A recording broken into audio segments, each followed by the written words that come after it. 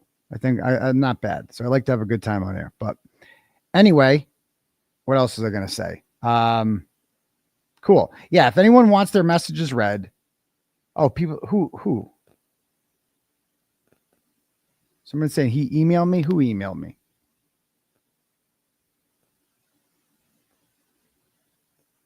Hold on.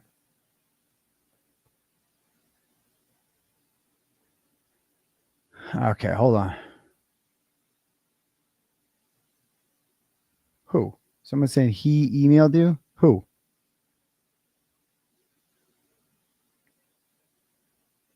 I didn't get an email from him. Or did I? I don't see any. Did it maybe did it go to spam? My email, if he's looking for my email, it's 𝗃𝗏𝗺sports@gmail.com is the best way to reach me. So I'd love to have Barros on, especially if he was, you know, because he was such a great interview last night on the TikTok girls, on the Sunglass Girl. So that'd be cool to have him on rather. So that'd be awesome. So I thought he was legit. I thought his answers were really good. And I listened to the whole thing and I liked what he said about how he's treated at the Dayton Police Department. Because that's the one thing you're worried about. Like, will the bosses allow this? Because it's like he's a public servant. And do they want to invite controversy? Because I'm a little bit controversial. I don't know if you guys know that. Like, you guys all like me, but whatever. And, you know, and I'm not like, I see stuff like this. I'm not mad at all, to be like, I understand. Okay. It's business. That's all it is. I get it. Whatever decisions, she's been through hell. Okay. And I respect whatever decision she makes. That's it. That's it. So it's nothing. It's really not a big deal. So either way, the show has to continue. I've been doing this show long before Karen Reed, and I'll be doing it long afterwards. You know what I mean? And I made lots of content without ever having her on. You know what I mean? So I'm going to continue to do that. So it is what it is. But okay. Somebody says, are you trying to get a hold of Nick, his girlfriend, his family? I could relay the message. Yeah, I am. I'm definitely trying to get a hold of Nick Barros. I don't know how to do that. I sent him a message on TikTok, but I don't know how else to do it. So somebody's saying he emailed me, but I have not gotten, maybe, I don't know if it went in my spam. I don't know. I'll have to check again. I check it a lot. DePietro, no, that would just be a waste of time. I guess I would. I could. I mean, I'd have any of them on. I have Jen McCabe on, but she'd say it's witness intimidation. So, you know, it is what it is. Okay. All right. Anyway, what else was I going to say? But, you know, and I feel like I don't want to make this all about me here. I'm so pissed you're not getting the recognition you deserve. I feel like I'm getting plenty of recognition. You know what I mean? When I walk down those courthouse steps and every single member of the media wanted to interview me after that, like, I feel like I'm getting a lot of recognition. I feel like my career has skyrocketed as a result of this. I feel great, you know, and honestly, in my opinion, it's an honor to be on this show. So if people don't want to come on, then that's, you know what I mean? That's up to them. But to me, I think anyway, I don't beg people to come on my show, right? People should want to come on here. And if you don't, that's fine. It is what it is. Like Mike Gianetti came on my show, you know, multiple times. It is what it is. But all right. Anyway. Oh yeah. Let's get to see. Yeah, we got a whole lot of subs here. Let's see if we can get, the email is from Crystal. Let me see. Crystal.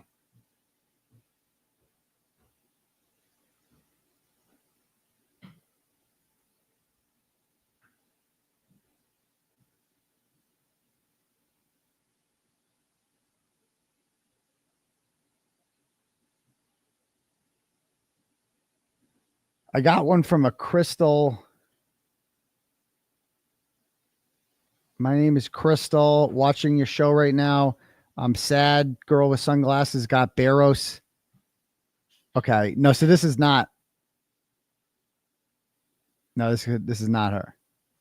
Oh, but she gave me like more phone numbers. She gave me like Daddy Wolf's phone number, La Posada's phone number. Interesting. How did I not see this one? But that's not. So she did not give me that. I don't know. Oh, what's this one? Nope. All right. How about this? I got 2 emails though. Let me see this one. Crystal. Yeah, and you know what? I'm also looking into. Oh, yeah, that works. I'm also looking into like renting a theater, right? Ideally, I wanted to do a situation where I rent it out and interview Karen Reed in like a theater, like an exclusive thing, non-streamed. You got to buy tickets to get to it. So I've been in contact today with a couple, you know, pretty infamous venues in Boston and setting up something like that. And maybe we'll do that. We'll see. But either way, I don't give a shit. It's always been Turtle Boy against the world, and it's always going to be Turtle Boy against the world. We're always going to be here. So, all right, cool. If anyone wants to have their message read out loud to the class tonight, you can click at the link at the top for Turtle Chat. You can click on that. You pay whatever amount of money you want, and then you can, write whatever message you want, and I will get back to you that way when you do that. Or you can cash at me at $UncleTurtleboy, and we can do it that way as well. All right, cool. Let me start by reading some of these. Let's see.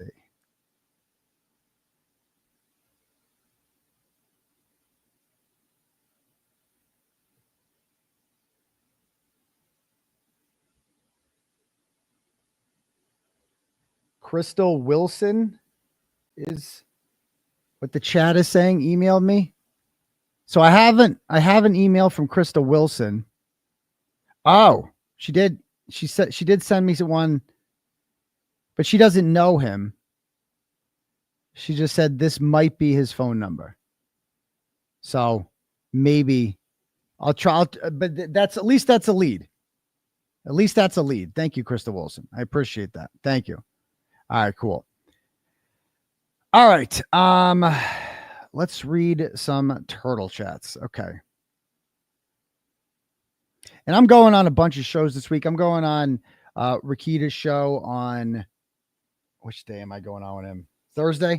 I need a secretary. I'm going on Thursday with him. I'm going on with Ryan Grimm. I forget what day. I'm either Thursday or Friday. I'm going on with this guy, Joe Pags. You guys know who he is? He's a nationally syndicated radio guy.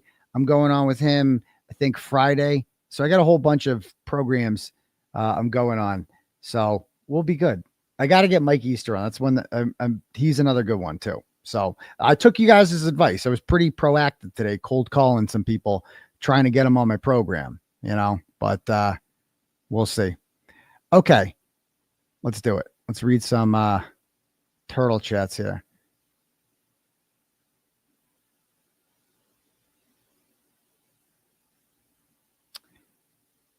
All right. Emmy sends $20 and says the Aidan Timothy Kearney Cannabis Fund. Nice. Can never have enough cannabis. Thank you very much. Next one. My website is my info. Sends $10. Goes merch idea. Play on Paula. I thought it was an environmental thing. Something along the lines of it is an environment of corruption or something like that. I don't think that's going to fit on a t-shirt, but I appreciate the $10. Thank you. Marianne said, I don't know if this is like trolling or not. I can't tell, but I keep getting these messages about SD. But again, if you send $10, the rule is if you put money in the machine, as long as it's not something that's going to get me indicted, I'm going to read it. Okay. Period. And so if this is the new thing, then I'm going to read it. So Marianne sends $10 and she says, Dr. Turtleboy, why is SD leaking texts with Yannetti? Did she flip? There's way too many grifters involved with this case. Okay. No, did she flip? No, she didn't flip. Don't be ridiculous. But I did see that she posted a text message from David Yannetti. It was like a couple people have sent it to me and they're like, did she flip? And I'm like, flip? Are you fucking, what does that even mean? First of all, you can't flip anymore. The trial's over, right? The trial, how are you going to flip at this point? Who are you going to flip on? Karen Reed's already free. What are you going to do?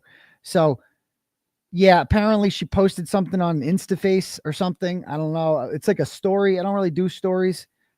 The only stories I do, I tell you guys right on here, but it says, so she posted what appears to be a screenshot of a private message with David Yannetti, and most of it's blacked out except for thanks for all of your help. And then she added, I guess you can I don't know how to do the stories. And then she added her own words of the only opinions that in the end really matter to me are from the people that know the truth as to why Karen asked me to be a part of her team. So apparently Karen Reed asked SD to be a part of her legal team. I don't know about that. Okay. And why towards the end I remained while another didn't. So I don't know if that's like a shot at Kelly Reed or something. I don't know who because Kelly Reed started not getting seats in the courtroom because SD had a seat. So, and it was just, I don't know. So I don't know what this is about, but this appears to be her bragging that she's part of the legal defense team and sharing screenshots of private messages David Yannetti sent her. I don't know what this is, but it's not flipping. Okay. It's just bragging. I would call it bragging. So there's that. So Estee's the one that came out of the courthouse and it was like, yeah, like she was like the star of the show or something. So that's her. But again, I just read the messages. I don't write the messages. If you send me money and you put words on it, I'm going to say the words, period. That's it. All right. Anyway, next up. And yeah, because it was sad to see Kelly Reed not in there. You know what I mean? It was definitely sad to see Kelly Reed not in there because Kelly Reed is family. You know what I mean? And more than just that, she organized like fundraisers and like she's been here since day one. But I guess Esty gave the interns rides, and like in fairness, they do need rides. So I don't know if that means like being part of the team. I don't know what that means, but it is what it is. All right, next up. Again, I just read the chats. I don't write these things. Next up. No, she definitely wanted to be very clear. I'm sure that's untrue. So just to squash that one. All right, next up. My website. No, let's see. All right. Renita sends $5 and goes, listen, Turtle, you rock. Well, thank you very much. Mark sends $25 and goes, from Aidan's Charlie horse. Okay, class. Your assigned summer reading is to go on Turtle Boy Daily News and check out some of the insane stories that the doctor has uncovered over the years. This is a true journalist. Well, thank you very much, Mark. That is a good summer reading assignment, is to read some Turtle Boy. I met some nice kids. I met a lot of kids I met at the, outside of court. A lot of people brought their kids there. Teenagers, younger kids. Some kids said they wanted to grow up to be journalists, right? So I'm inspiring like the next generation of freedom fighters. I'd like to think. I think that's good parenting to have your kids meet Turtle Boy. I'm just saying, I wouldn't let your kids listen to all my YouTube presentations because I say some bad words sometimes, and it's not like really the best influence. And I'm working on it. I'm definitely working on it. But I think in general, like if I could clean up the language, then I would definitely recommend your kids watch the show. But it is what it is. Okay. Next up. Let's see. Katie sends $250. Wow. It's getting started right. Nice. And says, please don't lose your spark. This case wouldn't be where it is without you. Their lack of support is their loss. I'm not saying it's a lack of support, and I'm not, to be honest, I'm not saying this stuff because it's like I'm trying to start anything. I'm saying it because a million people are going to ask me, when are you having them on? And it's like, I'm not going to lie. Like, I'm just not a liar. I'm not the kind of guy who gets up here and it's like, oh, maybe next week, maybe they'll come. Like I come at you straight.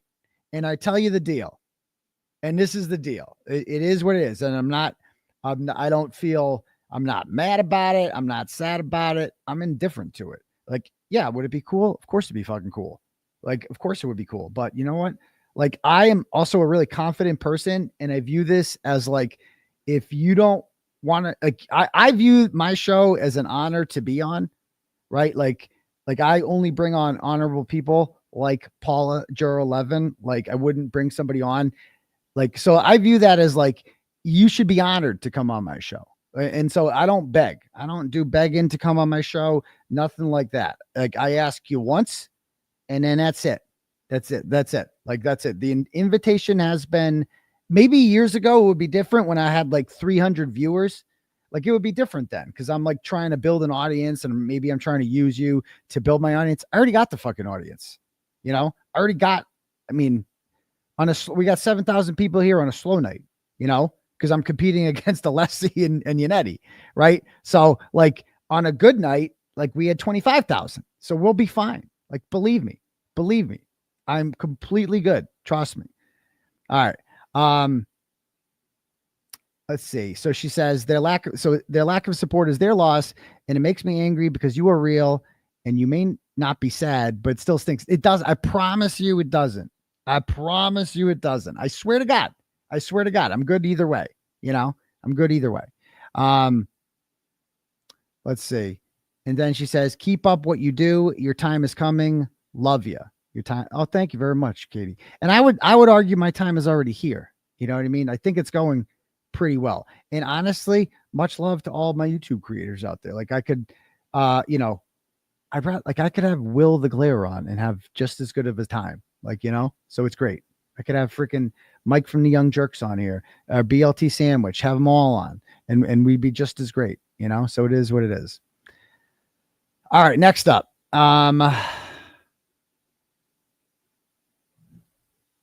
Bree Law sends $10 and goes, please try not to feel discouraged. I shouldn't have even brought it up, I guess. I'm not mad. You know what I mean? I'm good. Try not to feel discouraged. You know what you did and the good that came out of it. Well, thank you very much, Bree Law. I appreciate that. And I do. And of course you think I know when I came to walk down those stairs 6 days ago and I'm like, people are cheering my name and chanting. It was the greatest feeling in the world. It was the greatest feeling in the world. I'll never I wish everyone could experience something like that. It was the coolest thing ever. So I'm good. And no, I didn't. Did she have a racist tweet? Let me guess. It's about the Foreman. I think we all knew that one was coming. Isn't this interesting that we've heard from two jurors? One is a Brazilian immigrant and the other is a black guy. All right. And they're going to go after those two. Like, it's like, just saying, it's interesting how that works out. All right.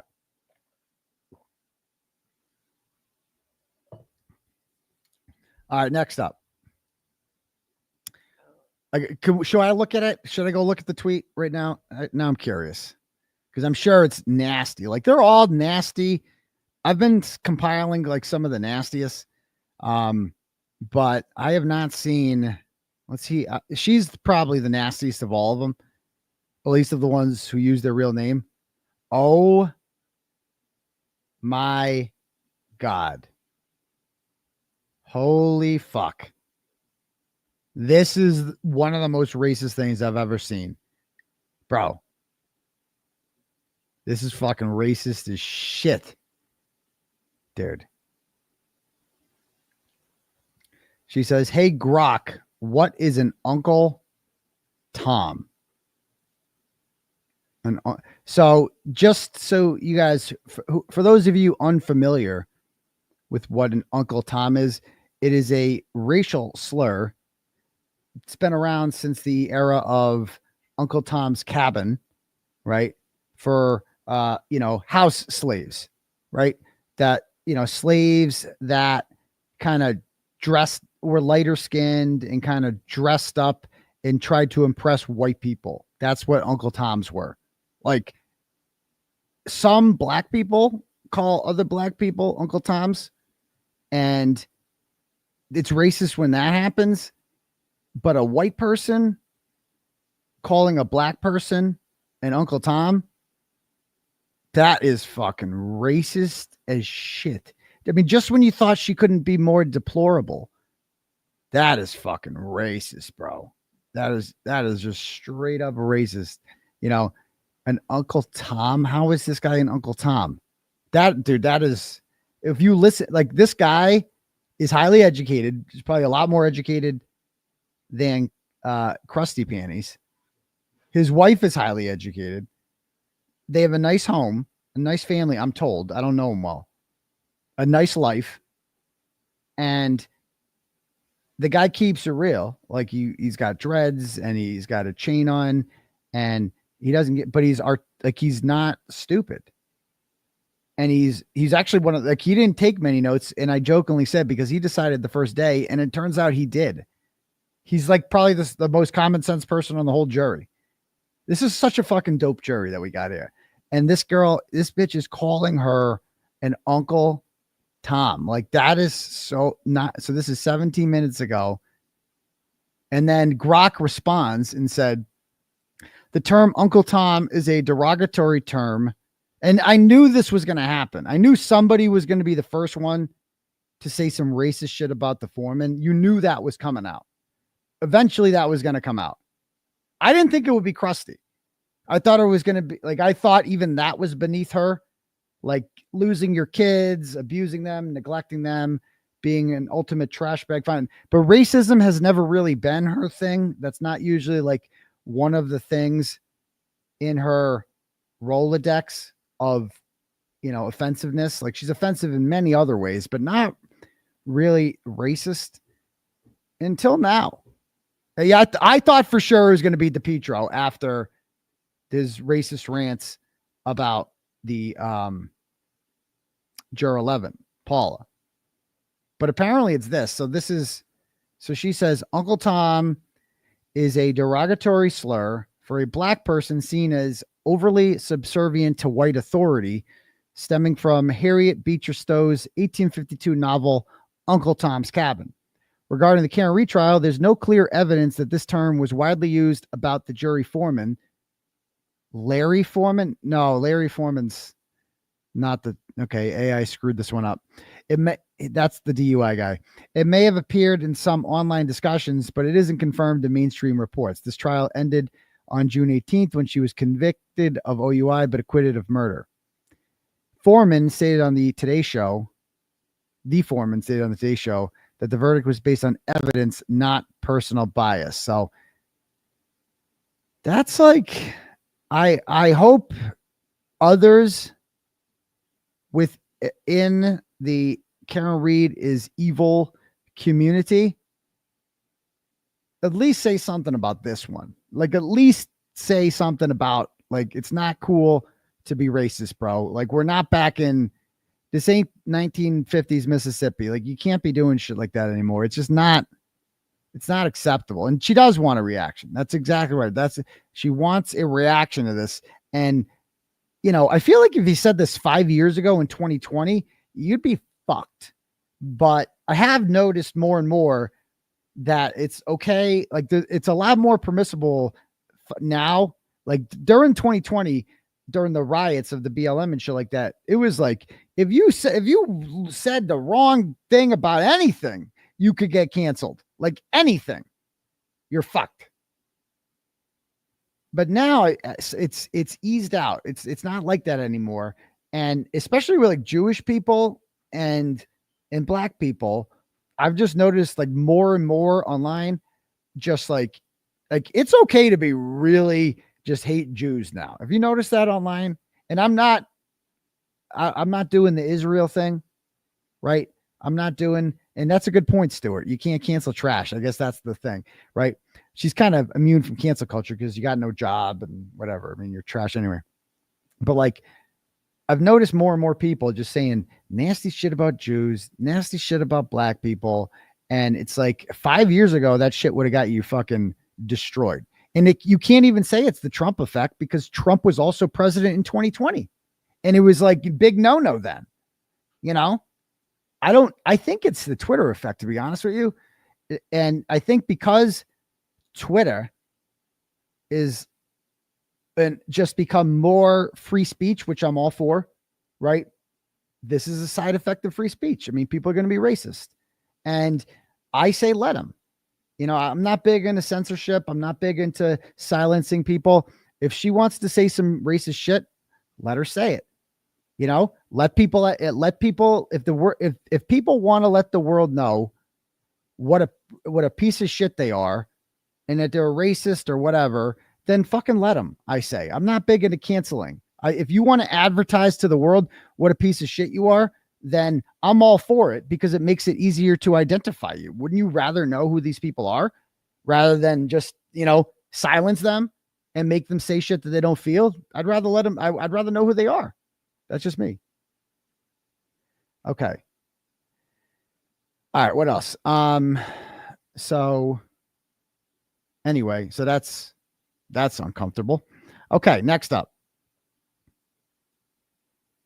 Ryan sends $5 and goes, getting tired of seeing the legal team making the rounds without being on your show. I didn't want to turn into this, but again, if you send money, I'm going to read it. There's no excuse for at least one of them to make themselves available to you. There wouldn't be a defense fund without the work you've put in the case to build a following. To borrow a phrase from the BPD commissioner, do the right thing, Karen, and give Aidan the first interview he's earned. I agree with that, to be honest. I mean, give him time. That's all I'm going to say is give him time. Only reason I brought it up is because people keep asking me, when are you going to have them on? And, you know, they're on Melanie Little's tonight. And so more people are going to be like, when are they going to come on yours? I just have to tell you, I don't know if that's ever going to happen. So that's it. All right. Next up.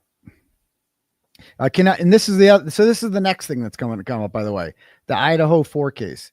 We need you. Who's we? That's what I want to know. So who's we? If you guys think that if you just started following me and you're like, because this is my first true crime case. If you guys think that like this is a channel that automatically just sides with the defendant in murder cases, it's not. That's not what I do. Okay. I side with the truth. I side with facts. And I don't know that much about the 𝗀𝗄𝗃𝗃 case. I followed it early on when he was first arrested. I read the warrants and the charging documents, and, you know, it was like, it made sense. They got him on cell phone shit. Like, they got a lot of shit on him. So, but I haven't really read much since then. And I know there's been a lot of motions and blah, blah, blah. And he's got people who support him and say he's innocent. So people like, you need to do your research on 𝗀𝗃𝗃. I'm not going to. I'm going to go into it blind. I'm going to go into it. I'm going to watch the whole trial when it happens. Maybe I'll stream it, but I'm going to watch the whole thing just like I did with the Karen Reed trial. And I'm going to do like what Emily Baker and Lawyer did, because that's what us law tubers do, you know? So I will watch it.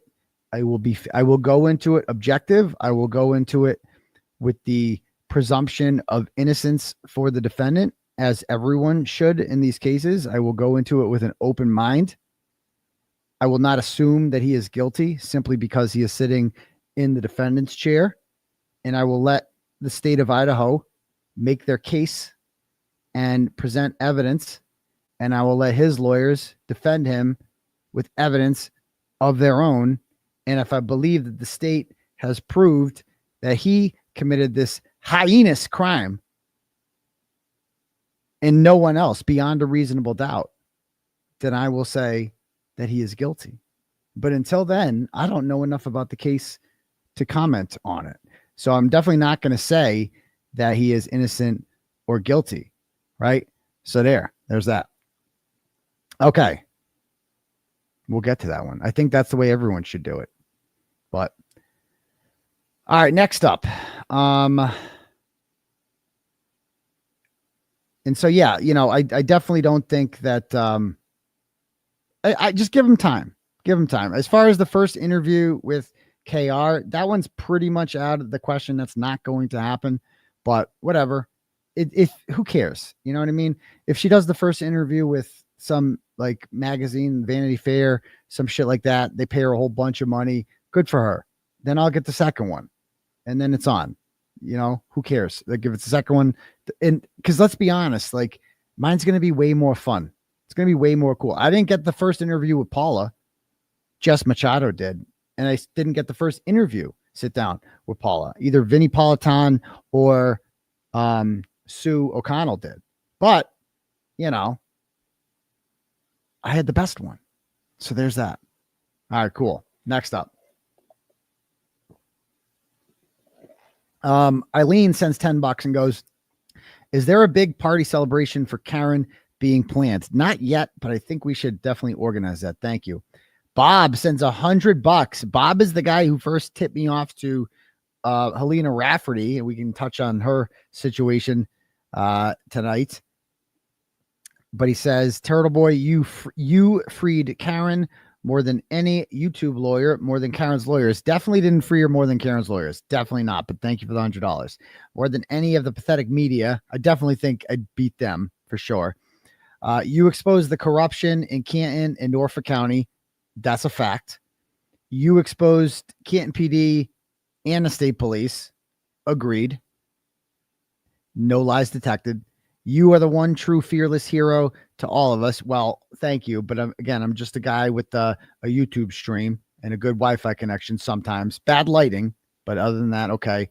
We need to raise money for you now, and the murderers need to be prosecuted. Well, I would agree with all of that, and I would accept if anybody wants to donate to the Turtle Boy Legal Defense Fund, that'd be great. Because I woke up this morning, I had a good conference call with my attorneys.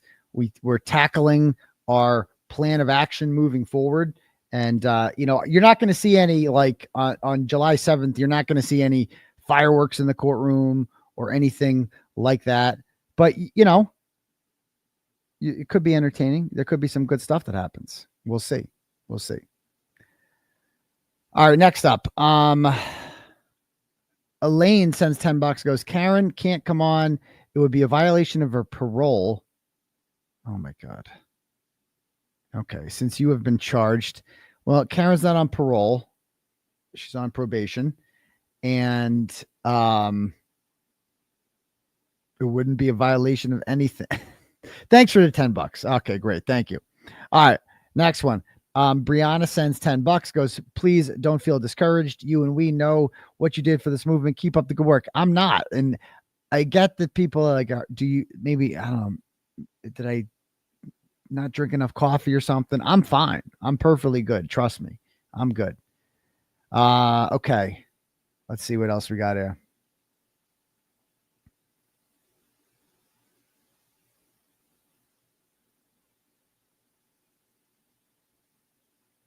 Christine sends $5, goes, hey, again, you sent a long one, Christina. You definitely can't do this. So I'm going to read the first sentence or two. Send $5. So I definitely can't send a long one for $5. Says Higgins got special treatment, says FBI agent. Here are a few videos I found from another channel called Justice Served that prove Higgins got special treatment. Okay. And then it goes on and on and on. I will watch those later. Thank you, Christine. Kelly sends $100 and says, they can all go fuck themselves. I'm not trying to start. Karen couldn't afford her defense if it wasn't for FKR that you created, not to mention the attention you brought to this case was priceless. I am appalled. The lawyers haven't reached out to you. You can respect it, but I do not. Alan Jackson did call me within an hour of her acquittal. Alan Jackson, he told me that he's like, I have gotten 197 phone calls and like 228 text messages since this trial ended. And the first person I called was my wife. And the second person and I'm telling you that because you are the second person I'm calling with this. Okay. So I really appreciated that when Alan said that. And he said some of the nicest things to me anyone's ever said. It's legit. He has said that the entire time I've spoken with him. Like some of the messages have been entered into evidence. Some of the things David, he patted my ass on the way into court. Like, I know that there is a respect factor there. So like, maybe they're just busy. Like, I know Alan has some personal shit going on that I don't want to get into, just in his life, but like, so he's kind of off the grid a little bit. He did issue a clapback today with Brennan, but he's not gone. He went on 𝗻𝗿𝗂𝗏 like the next day, but that was awesome. That was fire when he went on 𝗻𝗿𝗂𝗏. Okay. All right, cool. Next up. Nicole sends $5, goes, we need someone to make a schedule or list of all these YouTube interviews and shows happening for Free Karen Read. I feel like there are so many and don't want to miss anyway. I know there are a bunch. I know it's crazy. Elaine sends $100 and says, Karen can't come on your show because it would be a violation of her parole. Didn't I get this earlier? From Elaine, she sent $10 earlier to say that. And now she sends $100 to say the same thing.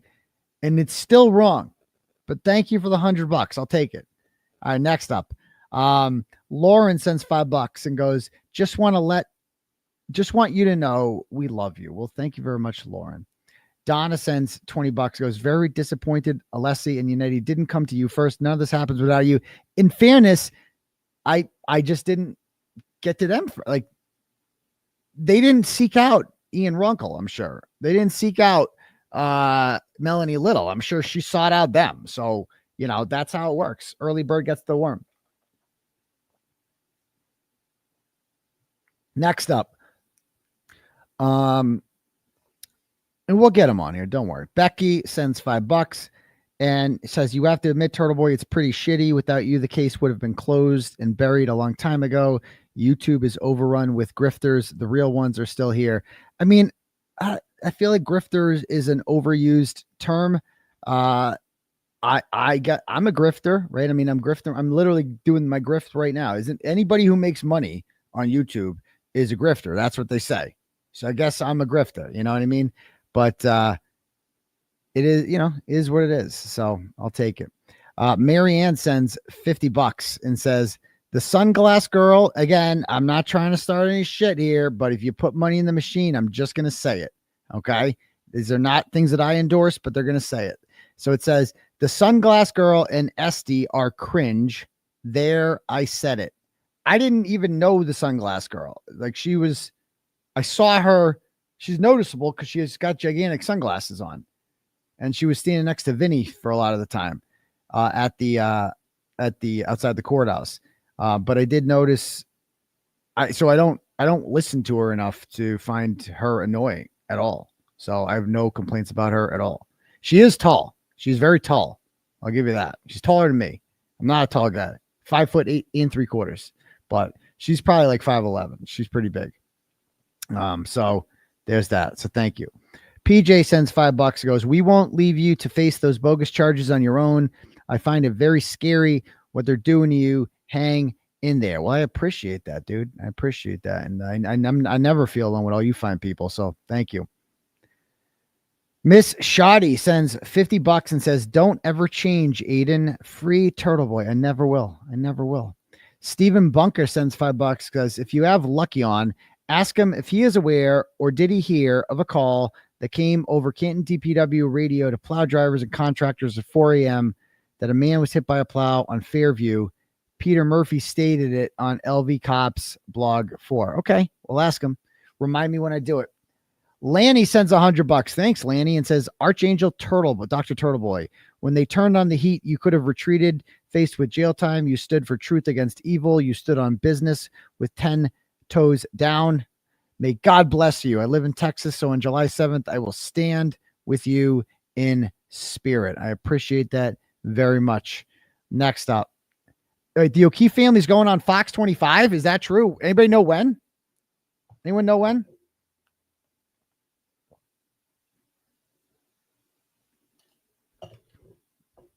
And also notice how I'm like an adult about this. Like, if you don't like, this is there's me and Natalie. Natalie doesn't get everything that she wants from Karen Reed. And just, oh, what am I going to do? I'm going to flip. I'm going to run to Brian Tully because that's what an emotional child does. Right. And, a grown up. It's on now. Oh, we got to watch it now. How do you, can we watch Boston 25? We got to see this.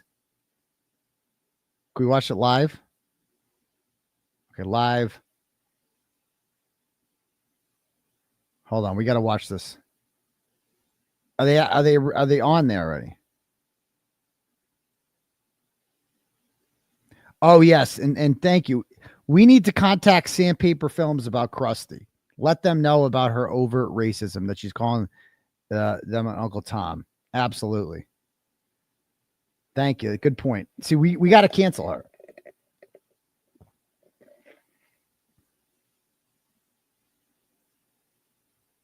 And Stars traded away first Drew Holiday, now Kristaps Porzingis. Celtics Nation reeling tonight.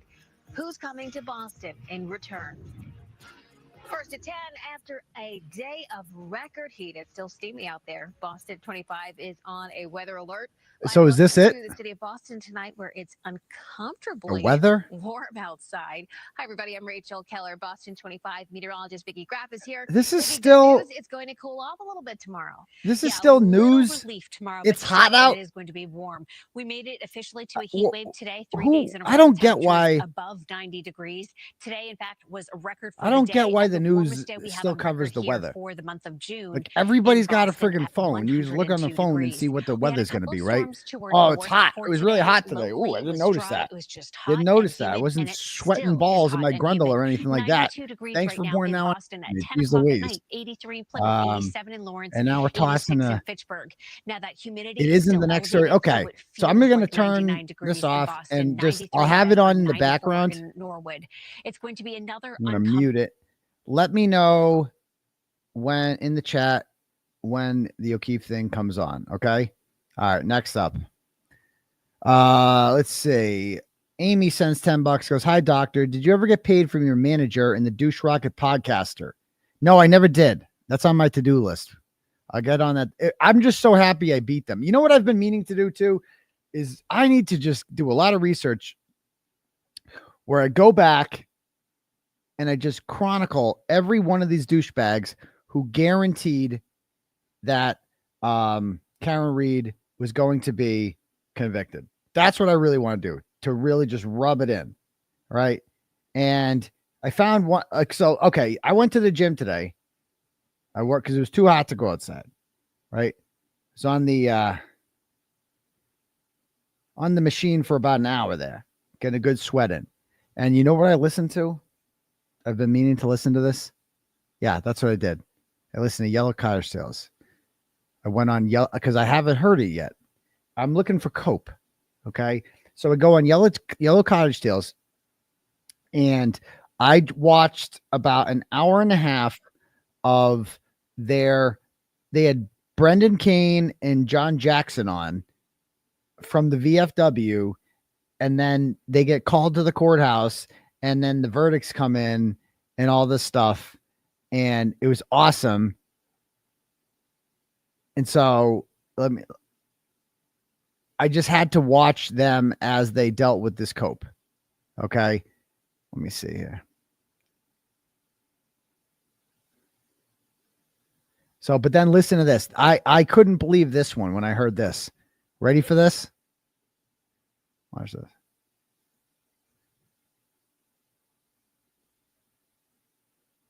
Jury alone, okay? We're gonna leave the jury alone. Of course, yeah. It's not free Karen Reed. No, we're gonna leave the jury alone, okay? We're gonna leave the jury alone. of course, We're gonna- yeah. It's No, I not don't free Karen Reed. No, it's not. Well, I want to hear from them. Yeah, If they choose we to, ain't going after if they them. choose to, yeah. No, nobody Yeah. needs to know who they are. Nobody needs to be angry at them, or if it goes your way, weirdly obsessed with like patting them on the back or whatever. They're doing their civic duty. Right. Okay. I got to stop this. I Yeah, got to no, stop I this. agree. I got to stop this. Hold on. I got to go to Fox. I got to go to Boston 25 News. This house fire. Union social. Come on. Devon Street this afternoon. It sent. Am I behind? Billowing into the air. A large portion of the building was left charred. The cause of the That fire is exactly not what they known. did. Oh, here we go. The trial is over, but the fireworks continue in the Karen Reed case. Attorney Alan Jackson releasing a scorching new statement.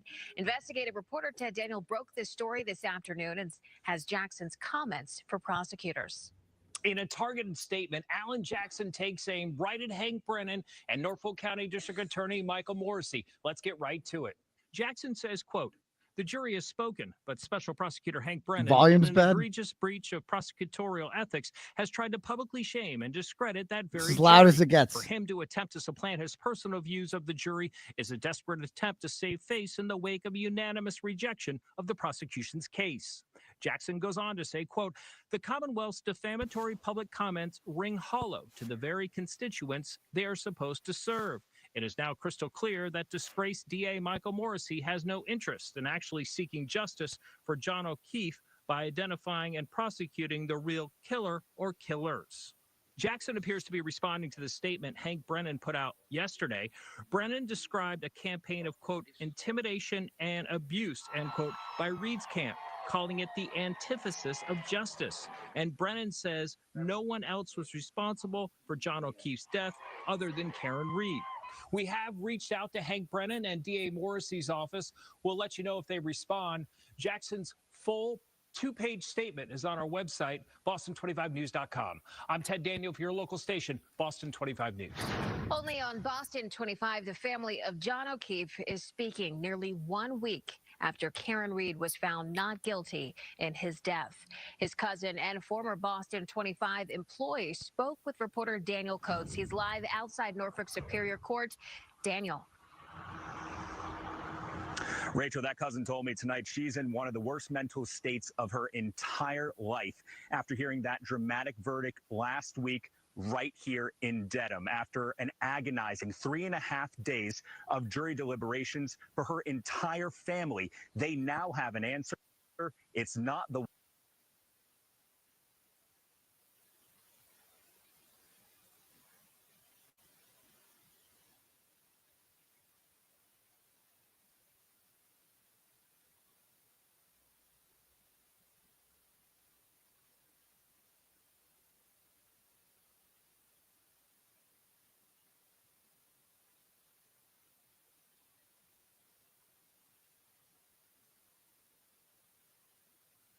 Can you hear me now?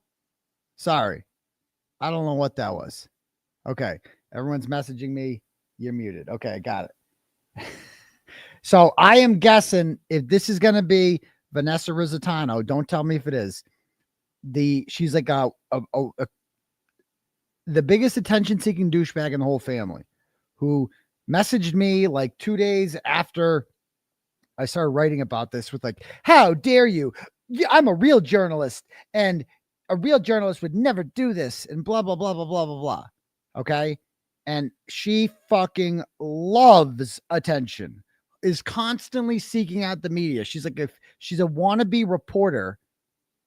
There's still no sound. You can't hear me. Hold on.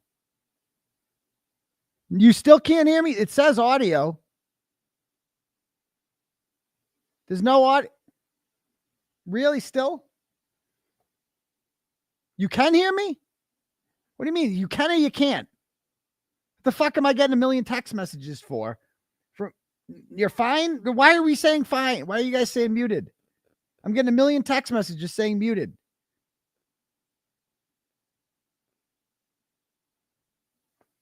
If you're behind, don't do that. Just okay. Jesus Christ, people. Anyway, you guys are killing me. So I don't even know what you heard and what you didn't hear. So I'm guessing it's this chick, Vanessa Rizzitano. And again, and if the volume's too low, shut the fuck up. Okay. You just fuck everything up. You fuck me up. And then it's like, just turn your fucking TV up then. If like I'm louder than the thing, it ain't gonna be fucking perfect. Just because a thought goes through your head doesn't mean you have to type them out and put them in the fucking chat. Shut up. Okay. Shut up. I don't care if the volume is not loud enough. Just shut up. It exists. All right. So I'm guessing it's this chick, Vanessa Rizzitano, who is more annoying than the people in the chat who complain about the volume. All right. She has like a washed up fake wannabe news reporter who just constantly seeks out the media and uses her cousin's death. Karen Reed never met her once. Doesn't even know her. All right. And she's just constantly getting on TV. So I'm guessing that's who it's going to be. We'll find out. One they were looking for, and they say tonight everything's changed. The only way that we would have found some kind of peace in this would have been a guilty verdict. John O'Keefe's cousin, Vanessa Rizzitano, and her family heard the opposite last week. Karen Reed acquitted of second-degree murder and manslaughter charges connected to O'Keefe.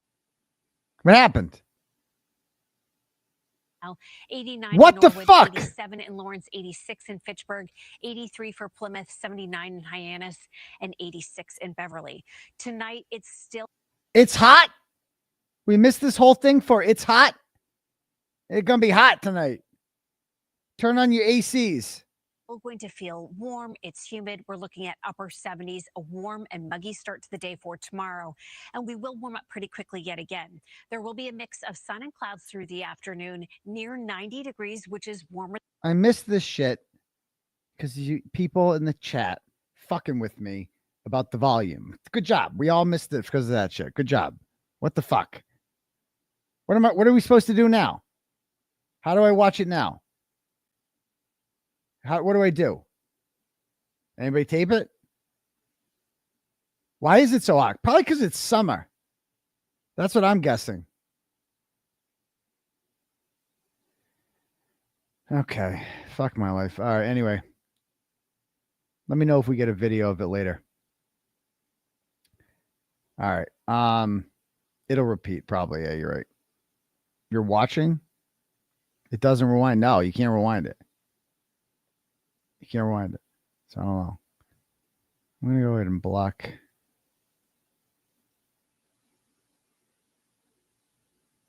Dude, if I passed away and I only had cousins that would talk about me on the news, you know, that's the thing. It's like, that's the only people they, I mean, and they're just so stupid. If I died, you'd be like, and my family started going on the TV, you'd be like, wow, Turtle Boy comes from like a really smart family. Like everyone's educated and they have really enlightened things to say. And they're like really smart. And like that, you'd be like, wow, what an impressive family this guy comes from, you know? Didn't see that one coming. Whereas like John O'Keefe dies and it's like, wow, John O'Keefe had a chance to escape this, you know? He had, like, poor guy surrounded by morons. Poor guy, you know? All right, next up, let me read some more turtle chats where we're at.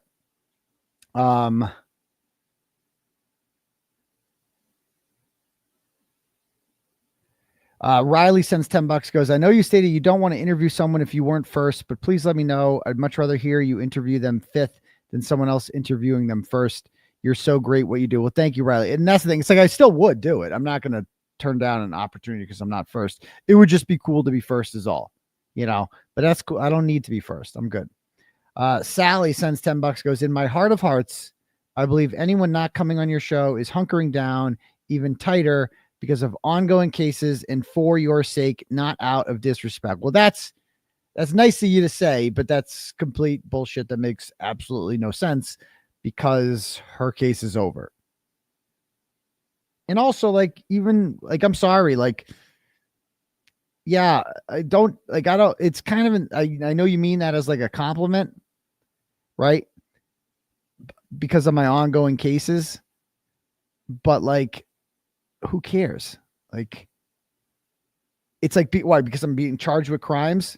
I'm like a bad person. People don't want to be like, that's actually kind of insulting to say that, you know. I don't know if that's what you mean by that, but like, I'd like to point out she was indicted for murdering a cop.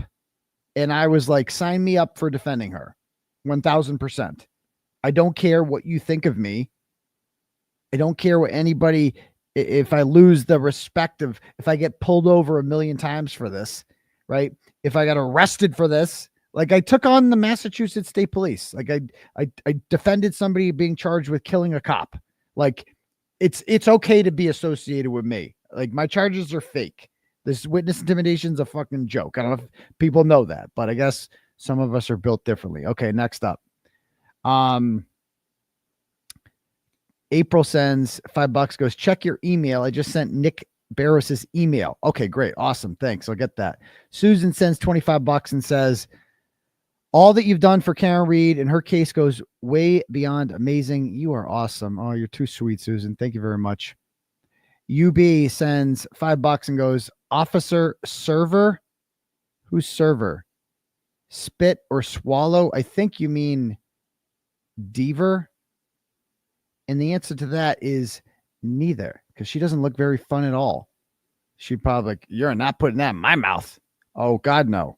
No. That's what the tissues are for. They don't get any on me, mister.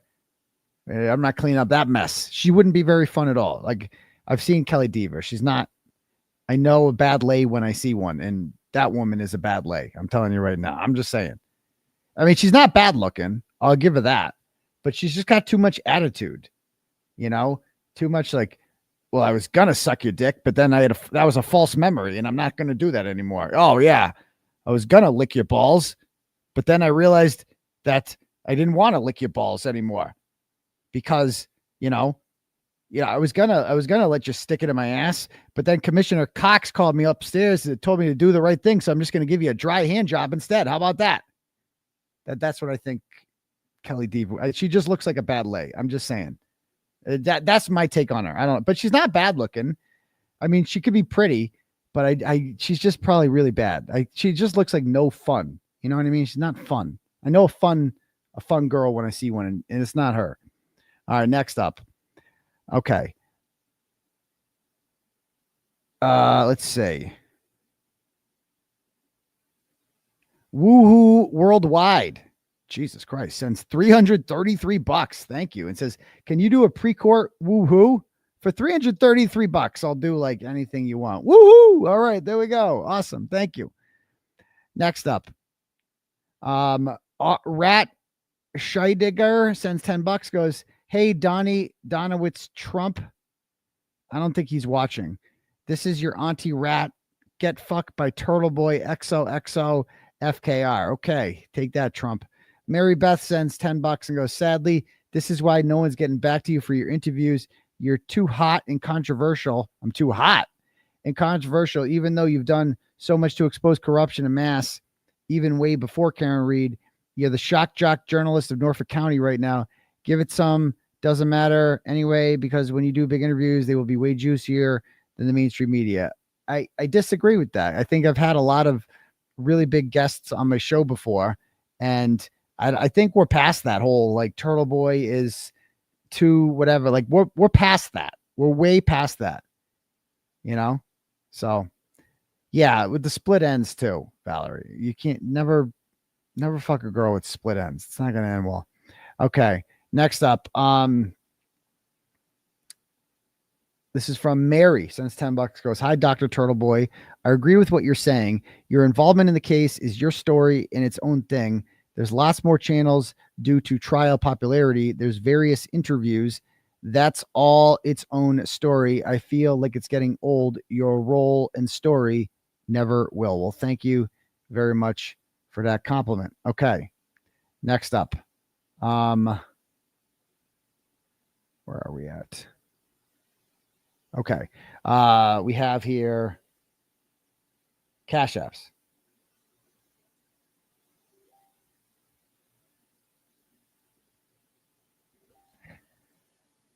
Okay. What does that sound? Melissa sends $10, goes, rider since Busgate. So proud of you. That's Busgate was like my first really big blog in September of 2014. They're really kind of, a month later, I quit my job and I started doing this full time. So thank you, Busgaters. Liznay sends $5 and goes, did we find out who was Horseface sitting with O'Keefe? No, I never found that one out, but I wanted to put a saddle on her and just ride her around the fucking courtroom when I saw her. Juliet sends $5 and says, I would love for you to get AJ on. Wouldn't we all?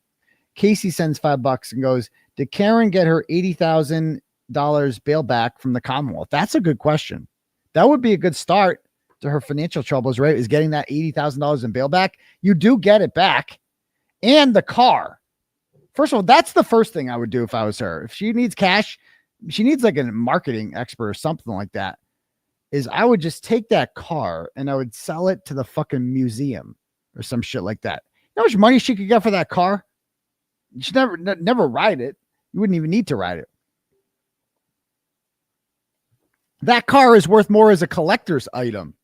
You know how big this case is? You tell me not there's some rich person out there that wouldn't have a bidding war for that fucking car? Oh my God. Yeah, exactly. Auction that shit. You got to auction the Lexus, dude. The car was destroyed with chip-off. Who cares? You don't even need to ride it. You know, it's only got 12,000 miles on it. That's also impressive. She had that car for over a year. She only put 12,000 miles on it. Fuck, where's she going? All right. Next up, Casey sends $5 and goes, Victoria George for the win. Interview her. I'd like to interview her, but it's like a media blackout, like on the whole team. I can't. I don't know if they've been told like no interviews at all. I think they were told no interviews at all. But I think 𝗫𝗏𝗍 and Yannetti are just kind of going rogue, which I would too if I were them. Because I'd be like, no, I just worked for free. So I will go on whatever fucking shows I want to go on. That's what I would say. I'd be like, fuck that. I'm going wherever I want to go because I just work for free and we're good. So thanks for that. Danielle sends $10, goes, I will be your secretary all day. I love what you do. Well, thank you very much, Danielle. Alan sends $5 and says, Yuri Nader. Okay. Ralph sends $25 and goes, let them have the interviews. You start the movement. We all know where it started. Thanks. I appreciate that. Jillian sends, let's see. Hold on. All right. So again, you can't send like $1. You got to send $5. Again, you got a lot of people like to send $1. And like, I'm not reading your fucking turtle chest for $1, just on principle. We'll be here all fucking night. It's not because I'm not trying to like price people out, but we'll be here all fucking night. If everybody gets to send in, one person sent like 4 turtle chats in for $1. I'm not reading those. I don't know what the fuck you think this is. Like this is not the welfare show. This is the big leagues, Turtle Boy show. All right. So anyway, yeah, I got to see this Vanessa Rizzitano thing. I can just imagine how horrible it is, but we'll read some more turtle chats later. If you guys want to have yours read, click at the link at the top for turtle chat or cash at me at $UncleTurtleBoy, and we could do it that way. First thing I want to watch tonight is where'd it go? The Juror Foreman. We gotta talk about my guy here. This guy's awesome. Let's watch this. More new reaction to the Karen Reed trial. Public perception still mixed. Nearly a week after she left court, a free woman acquitted of killing her Boston police officer boyfriend. This morning, the special prosecutor is breaking his silence, and now the jury foreman is about to share what it was like leading the deliberations in his first live interview. We'll speak with him in a moment. But first, a look at the latest on the case. It's been almost a week of second-degree in a state of all of the rage. What did she say to you? An injury that she... Birds. Neither. Case against her. Didn't I say? Convicted her only of driving under the influence. And we're joined now by the jury foreman in the retrial, also known as... Is this guy not exactly how I described them? I love this guy. This is how he dressed like every day. It was awesome. It just didn't give a shit.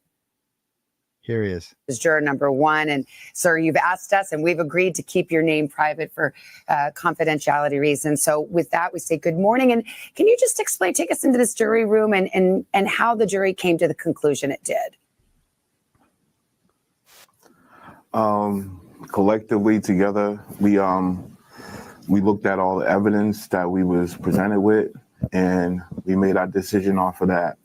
We didn't, at first, some had their own personal opinions on what the case should be or whatever, and was trying to go down like a personal feelings and stuff like that. And we had to stick to what evidence we had in front of us and go with that. So what I take from that is that, and this aligns with the juror who went on with 𝗫𝗏𝗶 and said that that she came into that deliberation and with thinking Karen's guilty, and she just kind of rubbed her the wrong way, right? And this guy's like, but some people came into it with their own feelings about her, but we had to put that aside. And we had to look at the evidence, this thing called evidence. Yeah, pretty crazy how that works out. So it was more or less just trying to figure out that part. And it took us a couple of days to really get the gears going. But when we did, it was smooth trails after that.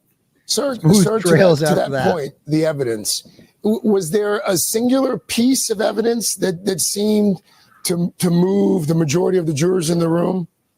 Or were there multiple pieces? It just was.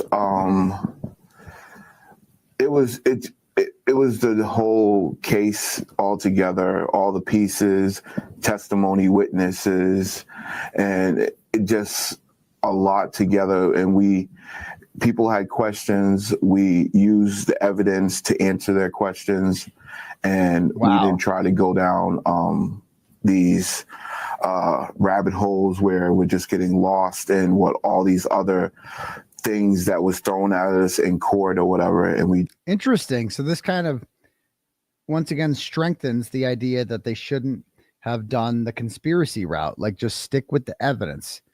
You know, every time people had questions, we just went right back to the evidence. And it's just crazy how that worked out. And because what did the evidence say in this? Like, what did the actual evidence say from Dr. 𝗵𝗂𝗧𝗂, from Dr. Wolf, from Dr. Rentschler, from the other Dr. Wolf, from Dr. 𝗬𝗄𝗄𝗍𝗄, from all these people who matter, right? That John O'Keefe wasn't hit by a car. He was bit by a dog. Dr. Russell. I don't want to forget anyone. You know, they all played their part. That's it. Their big thing was that, well, the phone stopped moving at 12:31 at the flagpole. First of all, they don't know it was at the flagpole. That was never once proven, that the phone was at the flagpole at all. Right? That it was there the whole night. That was never proven. It was never proven that she went in reverse at 34 Fairview Road. That was never proven. And it was certainly never proven that she struck anyone with her car at all. I feel like that would come up on the goddamn text stream data. just had to walk down and figure it out through the evidence. Sir, I asked one of your other fellow jurors this question. You know, it's a very fine distinction. In your opinion, is Karen Read innocent? She didn't do this? Or is it just that the prosecutors did not put on enough evidence to convict? Karen Read is innocent. Wow. What a fucking... He doesn't mince words. Karen Read is innocent. Karen Read is innocent. Wow. And she didn't do this crime. She didn't do this crime. No one wow. could prove that she did this crime. So I looked at her from day one as an innocent woman that needed to be proven guilty. And which is exactly I what don't think any of that was shown in this process. Wow. Wow. Wow. That is fucking awesome.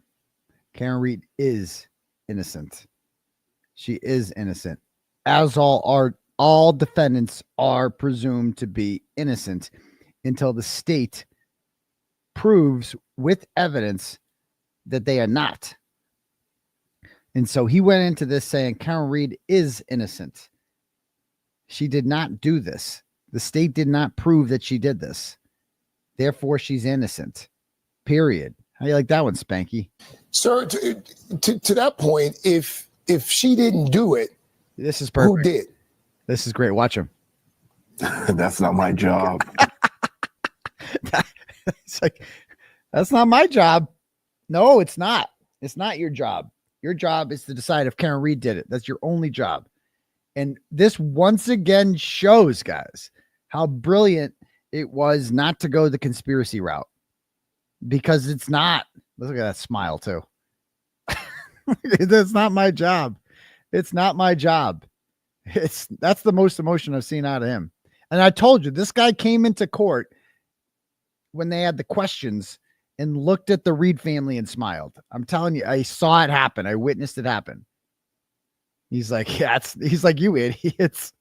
He's like, it's not my job to figure out who killed John O'Keefe. Do I look like state police, motherfucker? No, it's not my job to do that. It's their job. And they chose not to for whatever reason. They didn't do like a real thing, a real like investigation. Now, if they had done the real job and I was sitting on the murder trial of, I don't know, Brian Albert or Brian Higgins or Colin Albert or Jennifer McCabe, that might be easier if they had actually collected evidence and interviewed people. And you could indict all those people if you went in that house and you poked around and you took DNA samples and you looked for blood. You could find signs of John in that house. You can't now. You definitely can't now. But you could there. This guy's like, bitch, it's not my job to know that. I don't know. So, I mean, something did happen to Mr. O'Keefe, and it's foul play or whatever you want to say, but there was no evidence to even through multiple witnesses and testimony by his autopsy and everything. It was still no one said to solid evidence that there was a collision or he got hit by a car. So you don't think she actually hit him with? There was no evidence presented in court that there was a collision or that he got hit by a car. Perfect. That was the theme of their defense. There was no collision. There was no collision. There was no collision. They didn't prove there was a collision. It never happened. John O'Keefe was not hit by a car. Fucking brilliant. Brilliant.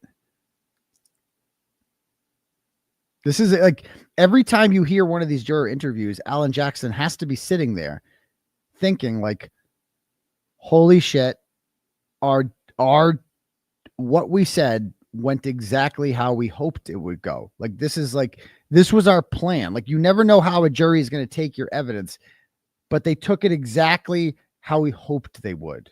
Like this is exactly how this has to be music to their ears. This is exactly what they wanted. Oh, everybody. You don't think she hit him with the car at all? No, go ahead. You don't think she hit him with the car at all? No. No, I don't. No, I don't. Not with the evidence that was put in front of me and what we look at him. What we heard over everything. No, I don't. Were you aware of? That's just like he looks so mad about that. This guy, I don't know who this guy is. I do like the outfit though. That is a dope suit. I like the purple tie with the white shirt and little. That is a good. I respect the good suit, but he's got to talk about the face. Does he always look like that? But he's just like, no, I mean, he's just so honest. No, I don't think there was a collision, dude. If there was no collision, then Kearney didn't do it. So he is so matter of fact. Exactly, Erica. He is stunned. He's just like, what? You don't like the outfit? I like the outfit. I'm a little flamboyant though. So just how high profile this case was. There were throngs of people outside in front of the courthouse. I know the jury officers, kept you away from that, but there was a big scream at the end when the verdict was read that was audible in the courtroom. How much did you know about that? And how much, if anything, did that have to do with your process, your deliberations? There's Erica. I was just going to go with whatever evidence showed us. If it was finding her guilty or finding her not guilty. And we were just going to go with the evidence. And at the end of the day, when I came in on Monday, I established to everyone, I just want everyone to feel like they're heard 100%, their thoughts, their process is being heard also in that process. And everyone felt at the end of the deliberations that everyone felt good about the decision that we all collectively came together with. So in the end, there is still a mother who lost her son, Officer O'Keefe. What do you think justice would look like for the O'Keefe family? Someone looking into it's getting better further, but yes, looking into it further with the evidence that you already have, and then you finally find a possible person. There's going to be the same complications of all this other stipulations of the evidence and everything else to go along with it. So it's just hard. And to put a mother through that. Basically what he's saying here is they fucked up the case too bad and it's too late. It would be great. He knows the McAlberts did this. Everyone knows the McAlberts did this. If they put on a third party defense though, it might have given some of these jurors, like, I don't know, like it made the last jury feel like they had to convict Jennifer McCabe, and you don't have to convict Jennifer McCabe. You don't have to do that. You just have to decide whether or not Karen Reed did it. And she clearly didn't do it. And so like that worked. Maybe some jurors feel differently if they go third party defense. Maybe some of them are like, yeah, I don't know if Jennifer McCabe did this. And then we have the same situation as last time, But I like how he said that you should see the headline in the Herald. I can't read it, but that and the father and the brother and the whole family through that again is it's a lot. Even me being there for 8 weeks and 9, and just sitting and watching the videos and seeing the tape and everything, it's a lot to see your loved one go through that. So yes.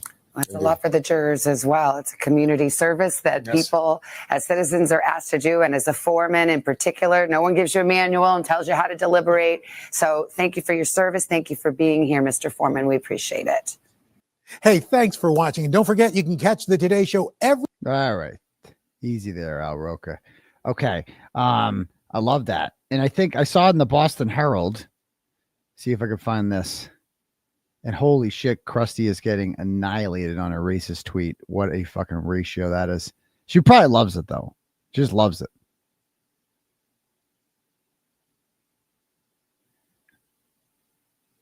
Okay, let's see.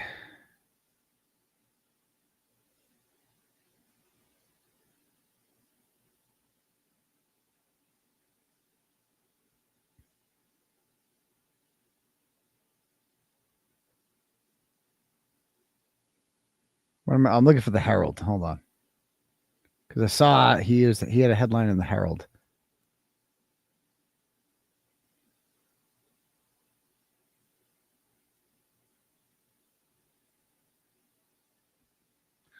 Here it is. Okay, so check this out.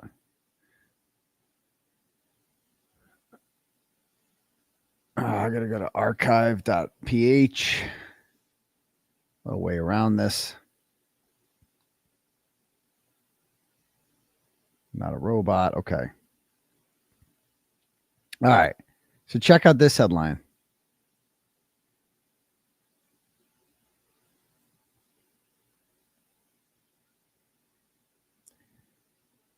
Karen Reed, jury foreman, appeals to FBI to reopen murder investigation. What? Just when this guy can't get better. Just when I thought this guy couldn't get any better, he goes and does that. And so the Herald's got a paywall for some reason.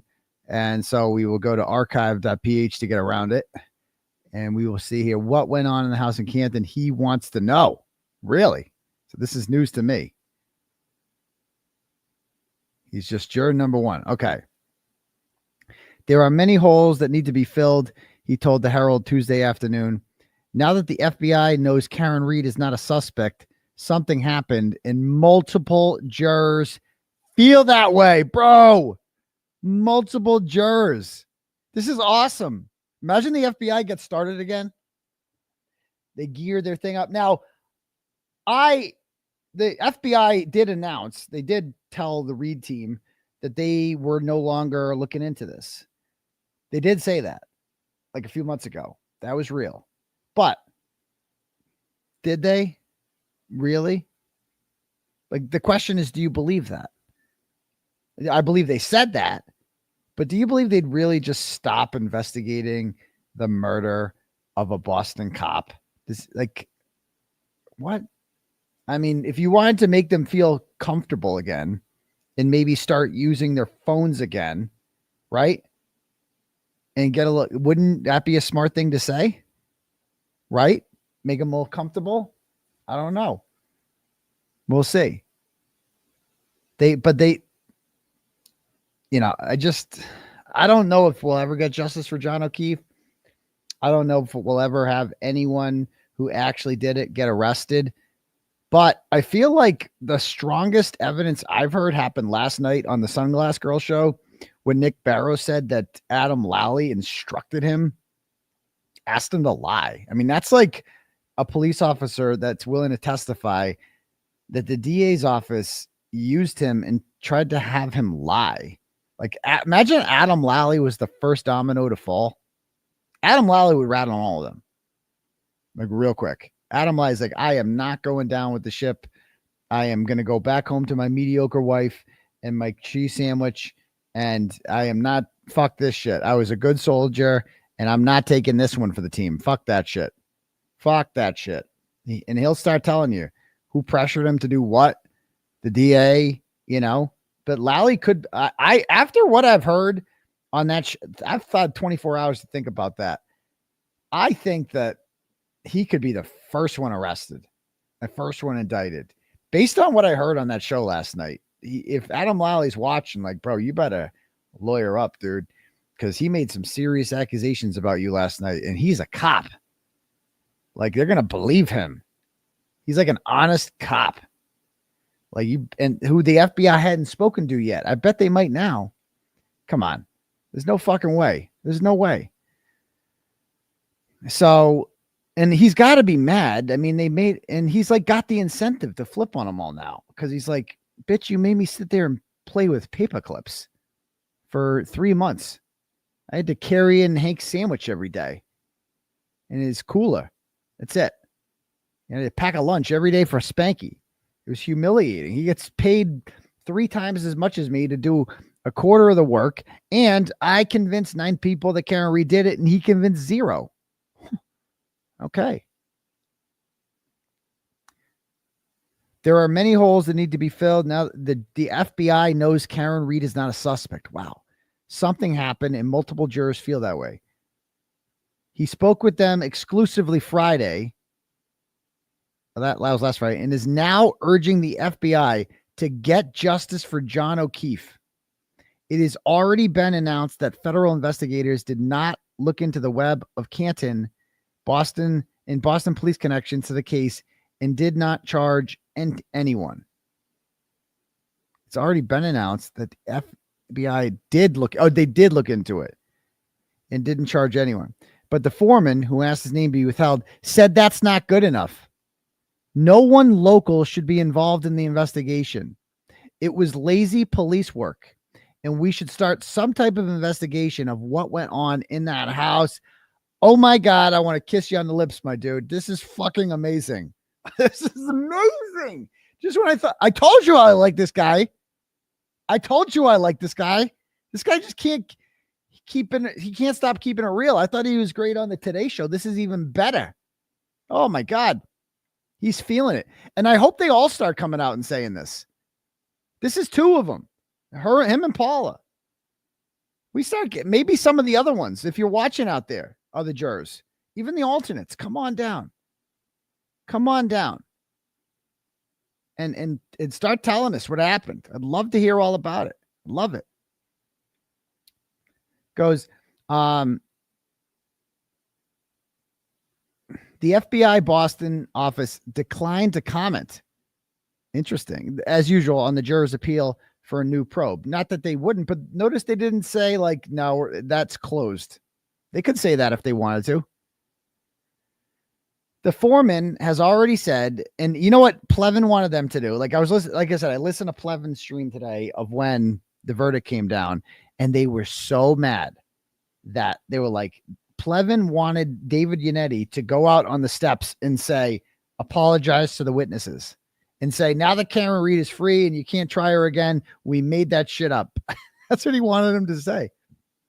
And they're so mad at Josh Levy. Like they want Josh Levy to be investigated by the FBI for launching an investigation.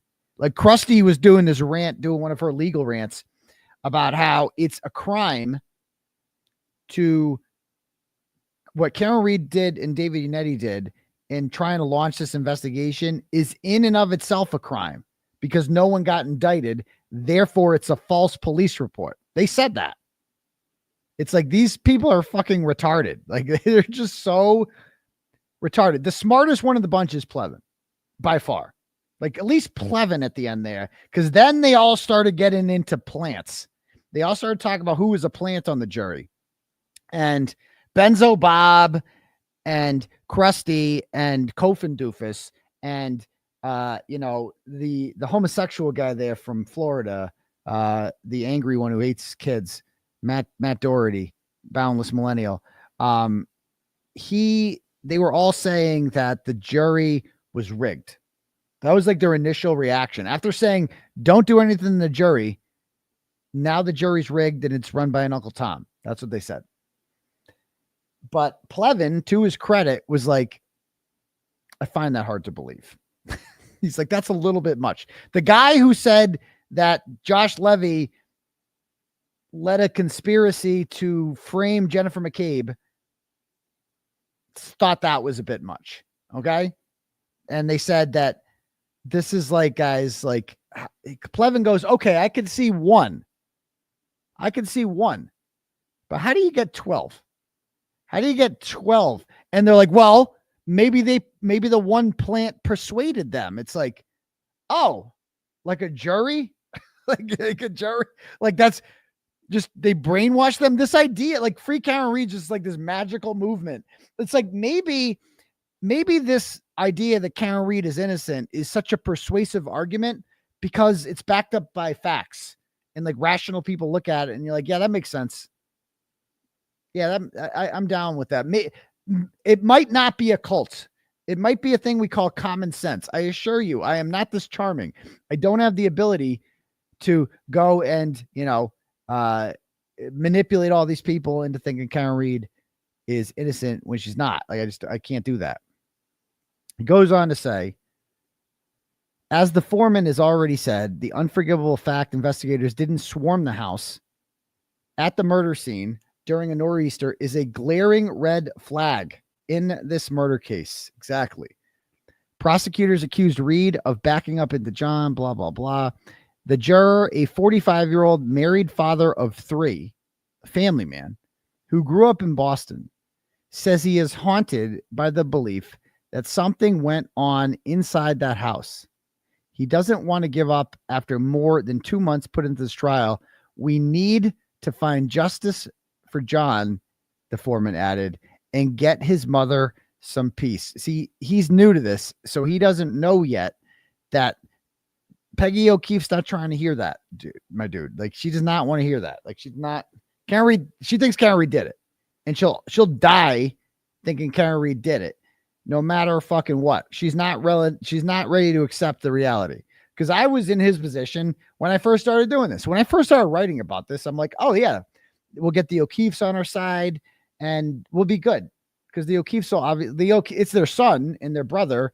They're obviously going to want justice for him, right? They're going to want that. And obviously, after all this shit came out, they're going to, and John's friends and everybody will come to our side. Nope. I underestimated just how much they don't like Karen Reed, right? Because let's be honest, like, Karen Reed is innocent, but like, there's certain character flaws that she has that she could be her own worst enemy sometimes. Like, I always said the biggest mistake Karen Reed made was not staying at One Meadows Ave when they came back there, when she got, and I know it's not her fault. I know that she was experiencing trauma and Peggy O'Keefe made her feel uncomfortable there, but I wouldn't have left. I'd be like, fuck that. I'm staying here. And I'm going to comfort these kids.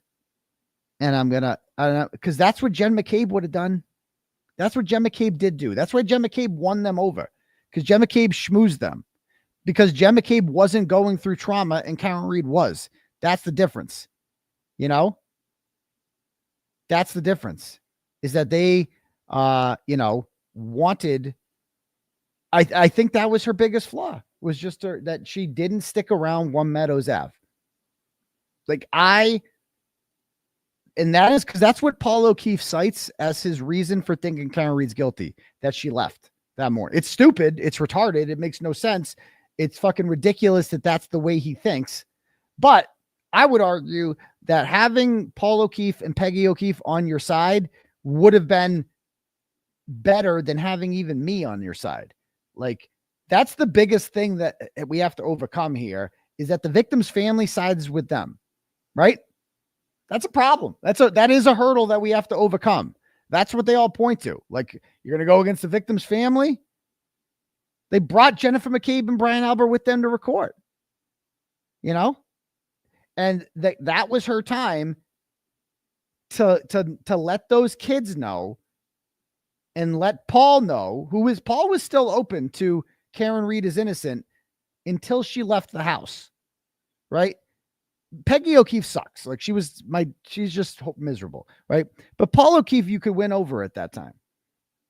and other people in the house you could win over that time. And like, even like Carl Dougal and Jackie Dougal and stuff like that, like they all say the same shit, that she didn't text us back. And I get it. Like, I don't always get a text back either.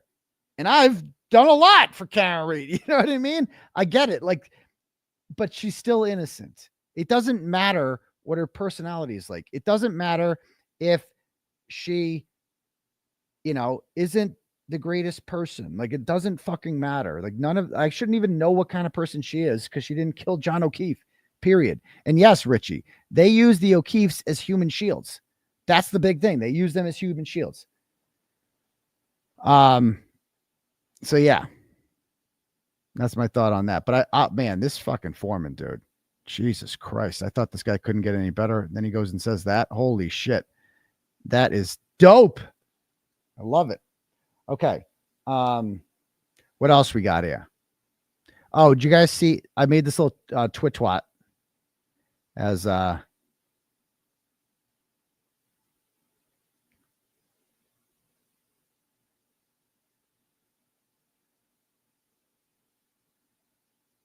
want to see what the chat says about. To be fair, she was probably advised not to talk to anyone. No, because she hadn't talked to a lawyer at the time. Yeah, she was scared, confused, and traumatized. None of us could say totally get it. But I would have stuck around. I don't care how. I would have stuck around because I would have seen what was going on. I was like, fuck this shit. As soon as Peggy O'Keefe said maybe he was hit by a car, I'd be like, I ain't leaving here until I convince these people he wasn't. That's what I would do. Fuck that shit.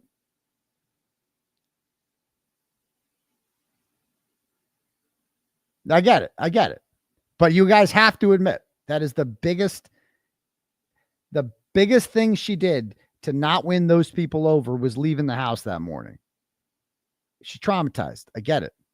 It's all fucked up. And nobody knows what they'd be like until you're in that situation. Totally get it. But hindsight's 20/20. And now we could look at it and say that, you know what I mean? All right.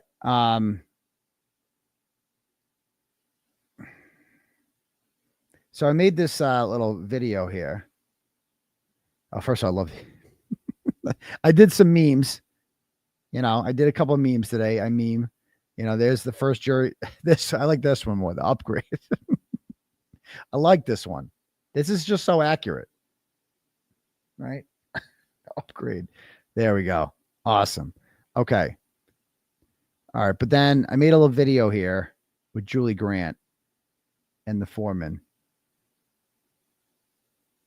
Here it is. Not guilty finding. Now let's be clear. Not guilty finding is. Why does she talk like that? But let's be clear. Not guilty finding. No, human beings don't talk like that. Why does she talk like this? Talk like a regular person. What is wrong with you? Again. Now let's be clear. Not guilty finding is legally not the same as a declaration of innocence. Not guilty means that the jurors, for whatever their reasons, did not find evidence existed to prove the case beyond a reasonable doubt. Whatever their reasons. Your opinion, is Karen Reed innocent? She didn't do this?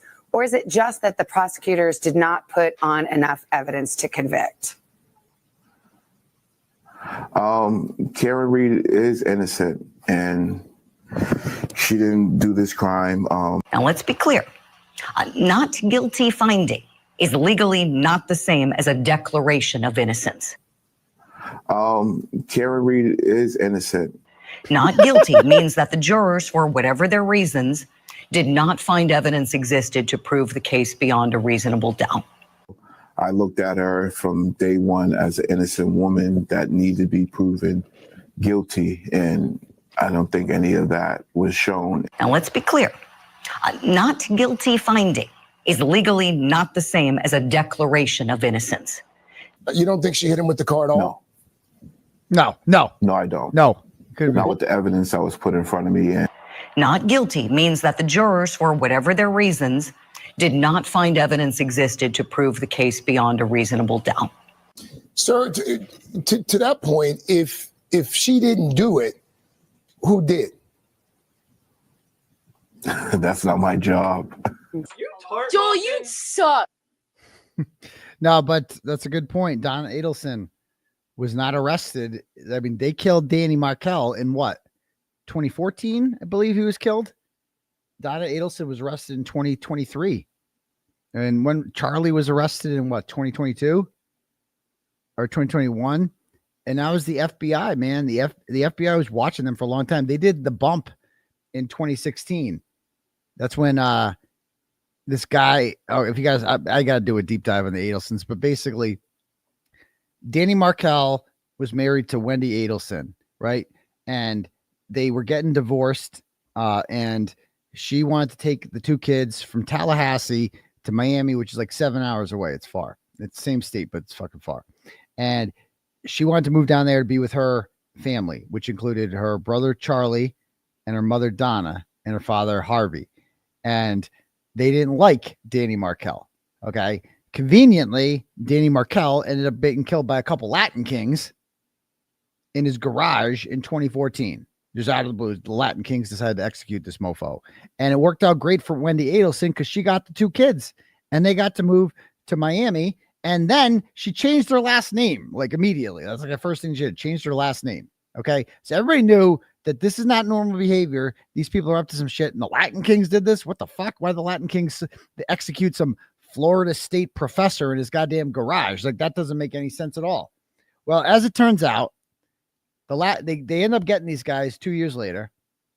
And one of them has a baby mama by the name of 𝗬𝗄𝗄 Magbiana. I don't know how to pronounce her name. And 𝗬𝗄𝗄 Magbiana is dating Charlie Adelson. Okay. Wendy Adelson's brother. And so remember, the Adelson family benefits from Dan Markel's death. Charlie Adelson didn't like his brother-in-law, Dan. Now Charlie Adelson is dating a woman who has a child with the guy who killed Danny Markel. Okay. So it's very obvious. The FBI knows by 2016 that the Adelsons did this. Like, some two Latin Kings didn't randomly fucking just decide to execute this mofo in his garage. Like, that didn't happen. So they know somebody hired them to do this. And, you know, they'd bought motorcycles and, you know, done all types of shit with the money, right? Magbanawa, I don't know. But anyway, so they basically, I don't know, one of them testified against him, but it took like 9 years for them to get arrested. They did in 2016. The FBI had one guy go up to Donna Adelson, the mother, who's like in her 70s. And she hated Danny Markel, and just goes up to her, and he's being recorded, and says to her, this is the bump. They went up to her and they said, "Hey, I represent I think the guy's name is Leon or something." Like, they said his like gang name. I'm a friend of this guy, the shooter. He's in jail. He's been arrested, and you need to make this right. You know what I mean? You need to make this right. You need to get him what's owed. You know, you need to take care of him in there. Right. And I believe that's how it went. And so, but she at no point was Donna Adelson like, "Who the fuck are you? Wait, what? I think you got the wrong person." She was just like, "Huh? Okay." And then they had the phones tapped, and 5 seconds later, she calls Charlie Adelson, and they kind of talk in code. And at no point are they like, "What the fuck's going on here?" Like, they're not even confused by this at all. And was it Sigfredo? Yeah, Sigfredo Garcia was the boyfriend of the baby mama of 𝗬𝗄𝗄 Magbiana, whatever. And whatever, I think Leon Rivera, is that the other guy's name? I forget. They're just two shitbags. But nobody cares about them. People don't care about Latin Kings and shit. Like, they want the Adelsons. They want the fucking dentist, you know, who did this. And Wendy Adelson, who's, I fucking hate saying this, but I hate her because I think I am convinced Wendy Adelson was in on it, but she's hot. She looks good. And she's like, I know a freak when I see one. And Wendy Adelson's definitely a freak. And she's got this weird yoga boyfriend who does not shut the fuck up. I forget his name, who testified. She tried pinning it on him, Okay. It was fucking like, wait, when I do the deep dive on the Adelsons, we'll have a great time doing it. We got to do an Adelson deep dive when this is all over, because she's got things coming up too. You know what I mean? She's got a trial coming up too. So we got to do that whole Donna Adelson deep dive when we get into that. But yeah, I guess the point here is that that was 2016. They were doing phone taps on the Adelsons, and they arrested Charlie, I think, in 2021. And then Donna in 2023. They haven't arrested Wendy, and they haven't arrested Harvey, but they have Jeff Lacoste. That was his name. Yeah, I got to get him on. When I do the Adelson deep dive, I got to get him on the show. I'm going to make fun of him a little bit, because I've never seen somebody talk as much as him. He does not stop, and he's a bit of a cuck. Like a bit of a cuck. Like you could tell just talking about the breakup. He wanted to talk about their brief relationship for so long. Like he was just like, you could tell whatever, she did some nasty shit to him. I know when I see a man who just remembers a woman because of the nasty shit that happened. Like that guy did some nasty shit with Wendy Adelson, the nasty shit. And it was probably his first time doing it. Like he went to yoga and shit with her. Like if a man go into yoga with you, you got him wrapped around your finger, ladies. If you can get a man to go to yoga with you, you can get him to do anything. Like she definitely stuck a finger in his ass. So I'm serious. Anyway, so that's that. Okay. So yeah, Julie Grant's a moron. I forget what we were talking about here, but I see the raid of the cupcakes. Nice to see you guys. Welcome to the live show. And oh yeah, so and yeah, he was so in love with her, right? Most of you probably don't even know what the fuck I'm talking about. I got to do a deep dive onto this. I've been dying to do a Adelson deep dive. He's definitely in love with her. Like he couldn't wait to get on the stand and talk about his brief relationship with Wendy Adelson and like tell the whole world that like I had a pretty girl one time and I really liked her, but she didn't really like me. And I don't know if we were together. I think we were kind of together, but I don't know if you'd call it together. And it was just wild. Anyway. Oh yeah. The O'Keefe interview. Is that back? Can we watch that now? Let me just take a poll. I'm going to do a poll in the chat. So who knows what I'm talking about. I'll do a real poll here.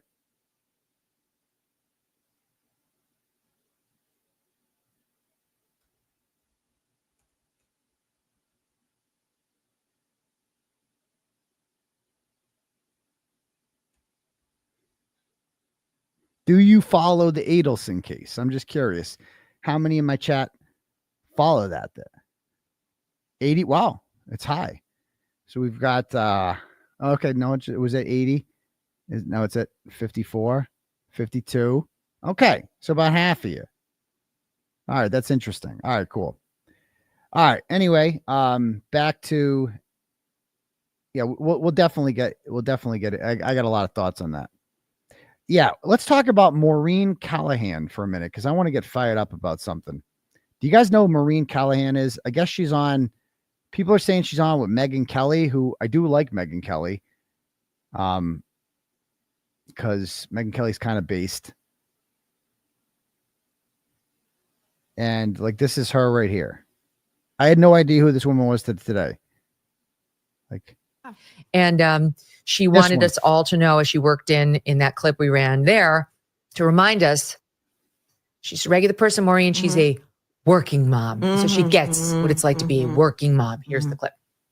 I will say for myself, like, especially when they're babies. And yes, the crime, before I was a mom, and I've always wanted to be a mom.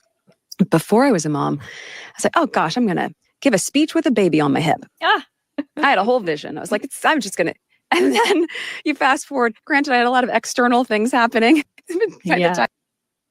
Oh my God. And that we all see her. She hates Meghan Markle. What? She feels guilty about the $150 million she grifted off of being a fake. Yeah. Who doesn't hate Meghan Markle? I mean, I think she might be the least likable person like ever. Like, I think we can all unite on that, is that Meghan Markle sucks. Fucking horrible. Talk about getting cucked. Prince Harry, my dude. Jesus Christ. Royal. Me. So important. As I've predicted. Okay. Once So that's Maureen Callahan. She's like on the Megyn Kelly thing. So she decided to chime in on Karen Read, and you're not going to like what she says. So I heard part of it. We're going to watch her stupid rant now. All right, let's watch this. Let's talk about this Karen Read trial. Now, you guys, really since the show began, and we are still a baby show. As I said, we're probably in our teen years. We're in our adolescence. We're like, we've got a mouth. We've got a point of view, you know? We're going to let you have it. So you guys have been asking a lot about this person and this case a lot. And I have to say, I love true crime. I wrote a true crime book that just, the mystery of it like enraptured me for years. But for some reason, the Karen Read case, like I couldn't latch into it. And I couldn't figure out why. And then in researching for this segment, I realized I just think that there was an instinctual gut reaction I had towards Karen Read. I think I read her immediately as one of the darker people that we have ever encountered. What? I knew very little about this case. I knew that her boyfriend had been a police officer in Massachusetts, I believe in a suburb outside Boston. He was Boston PD. He was found, they dated for 2 years. His body was found in a snowbank. She claimed, and still does, that there was this wild conspiracy involving like the entire police force who had. Okay, so his body wasn't found in a snowbank. There was no snowbanks yet. But okay, a wild conspiracy, yeah. Like tortured and killed him and left him out What? to die in the snow. What?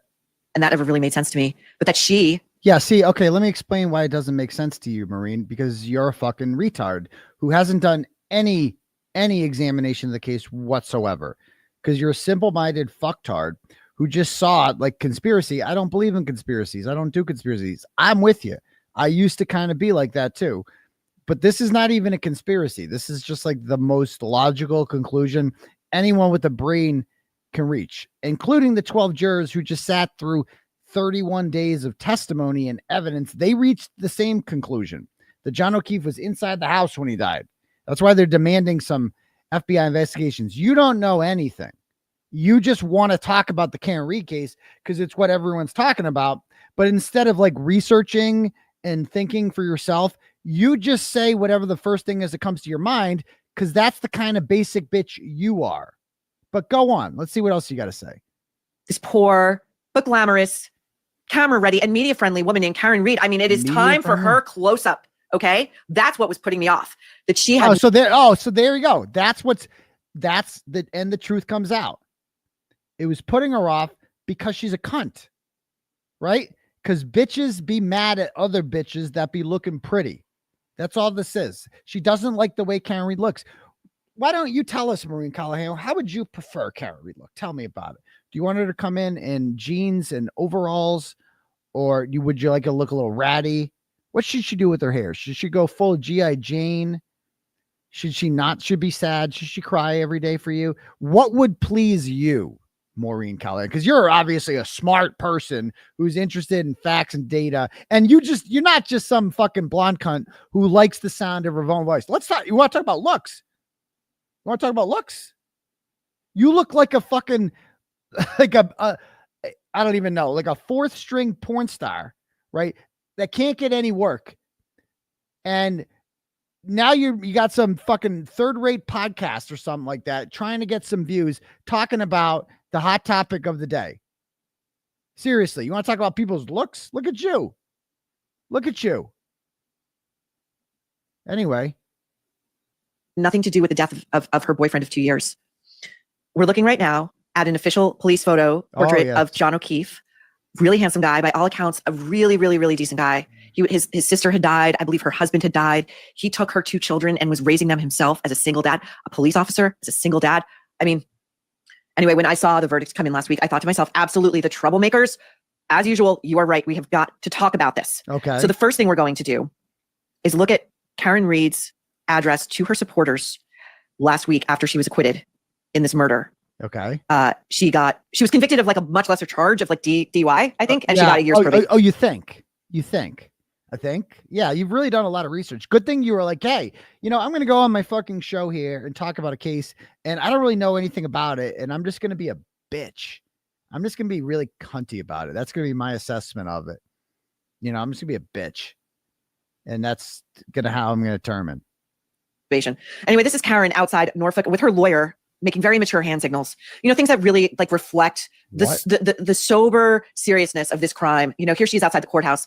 A V for victory. Look at me. I'm in a tailored suit. I'm blowing kisses to my fans. I'm in a tailored suit, bitch, because she's got fans. Unlike you, you're a fucking nobody. No, you have no fans. I've never fucking heard of your fucking bitch ass until right now. Ain't no one fucking heard of you. No one.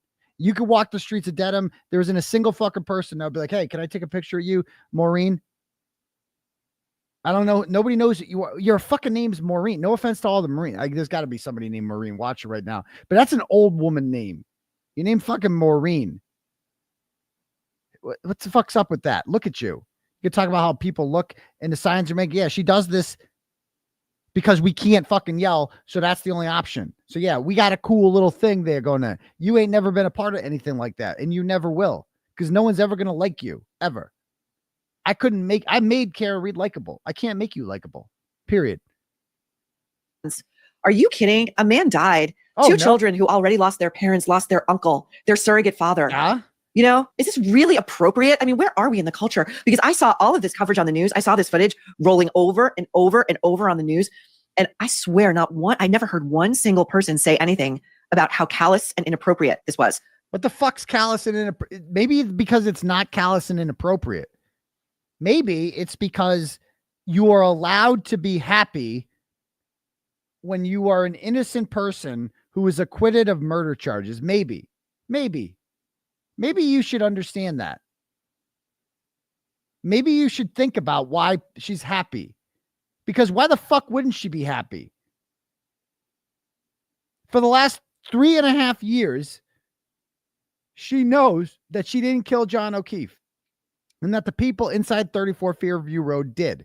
And it's not fair because the only reason that they're not being investigated is because of who they are and the connections that they have in town. See, you didn't do any research. You don't know that Chris Albert is on the board of selectmen, is in charge of hiring the police chief.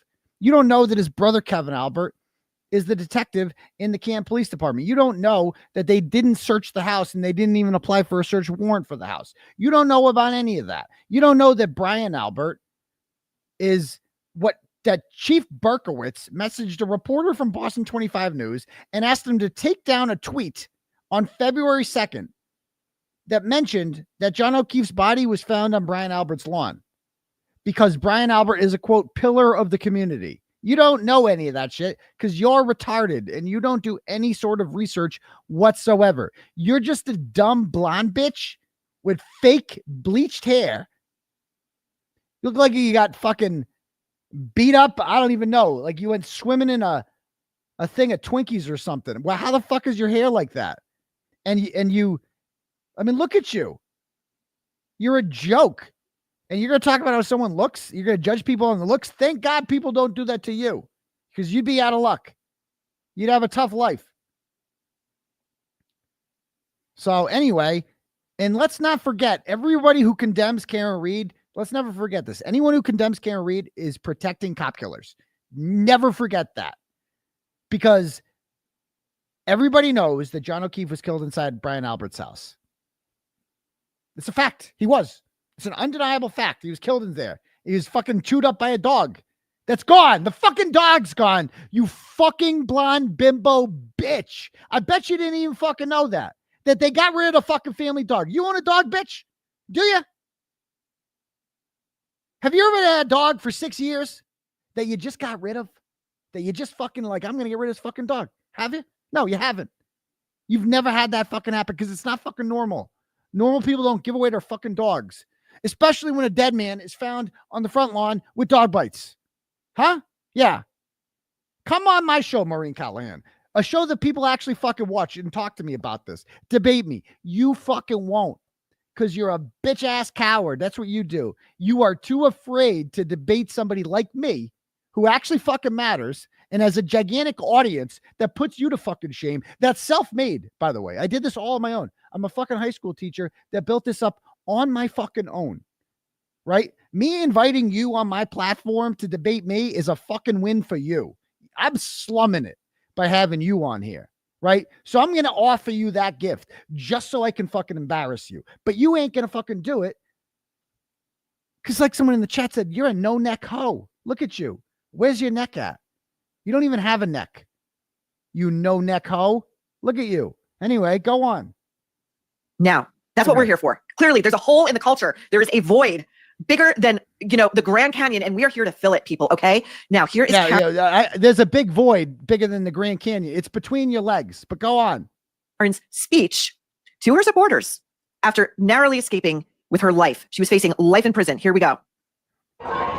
Number one is I could not be standing here without these amazing supporters who have supported me and my team financially and, more importantly, emotionally for almost 4 years.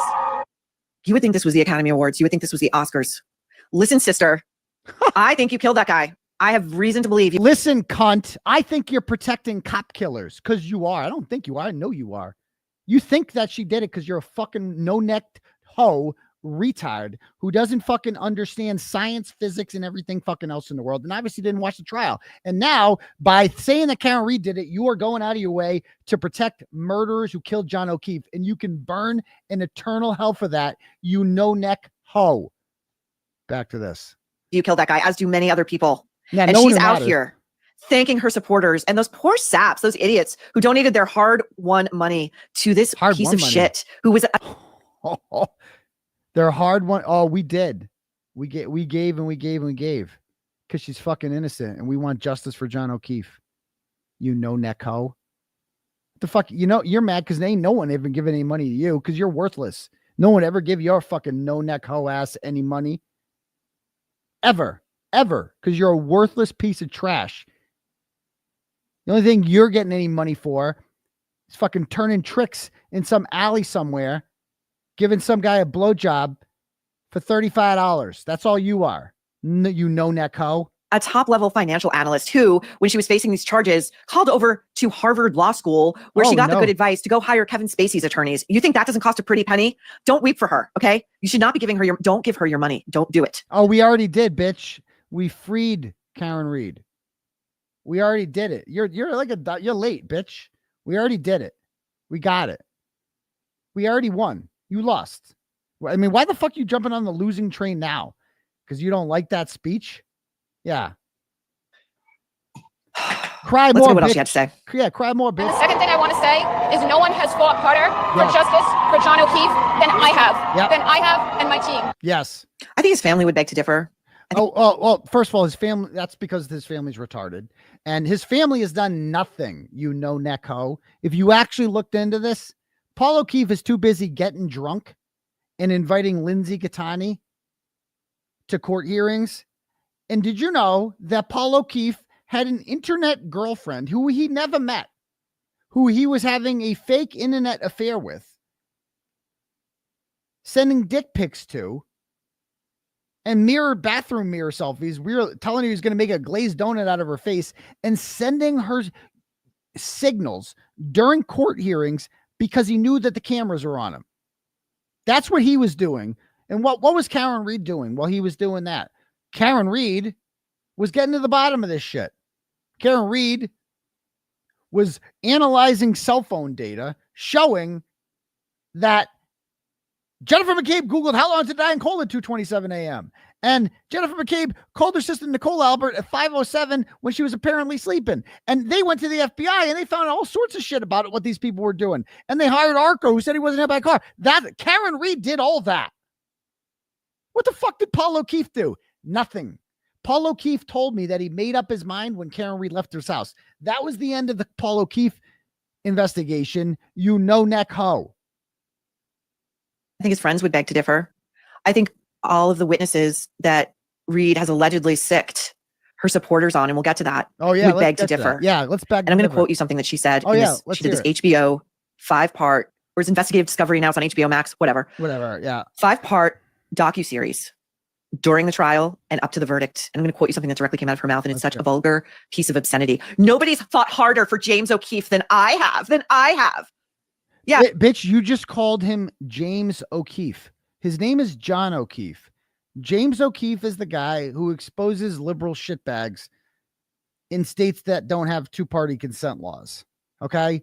That's James O'Keefe, the guy from Project Veritas. John O'Keefe is who you're thinking of. You're pretending to give a shit about John O'Keefe, and you don't even know his fucking name. You no-neck hoe. That's all you're ever going to be, a no-neck hoe. And you don't have the gumption to come on a show. You're fucking, me even showing this right now is a gift to you. You got 26,000 views on that. That's it. 26,000 views. You're on with Megyn Kelly, who's fucking famous as hell. And that's all you can get is 26,000 views. I'm a school teacher. I'm going to get, this video is going to have over 100,000 when it's all said and done. Because I matter and you don't. Because I look for truth and I follow down leads. And that's why I came out of that courthouse and everyone was chanting my name. And it was fucking awesome. And it felt great because I did that.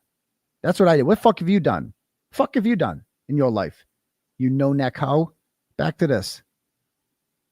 You know, I mean, she's an actress, really. She's a dramatic actress who just never could have made it any other way. You know, look at, she has a sophisticated sense of how you tell a story non-verbally through the media. Okay. Look at what she's wearing. She's dressed in powder blue. Oh no. For the day, they're told the verdict has come in, get to the courthouse. What is she dressed in? Powder blue. She's a martyr. She's the Virgin Mary. However, this verdict was going to go, she was telling. What's wrong with powder blue? Fuck is she supposed to wear? I mean, this is just bitches being cunty. That's all this is. It's like, was powder blue bad? She's also worn that suit before. I've seen it. It's a repeat. All right. Is turtle green more appropriate? She didn't know. That was also the 4th day of deliberations. She didn't know what date this was going to happen. Telling us one thing, that she is a saint. She is not a sinner.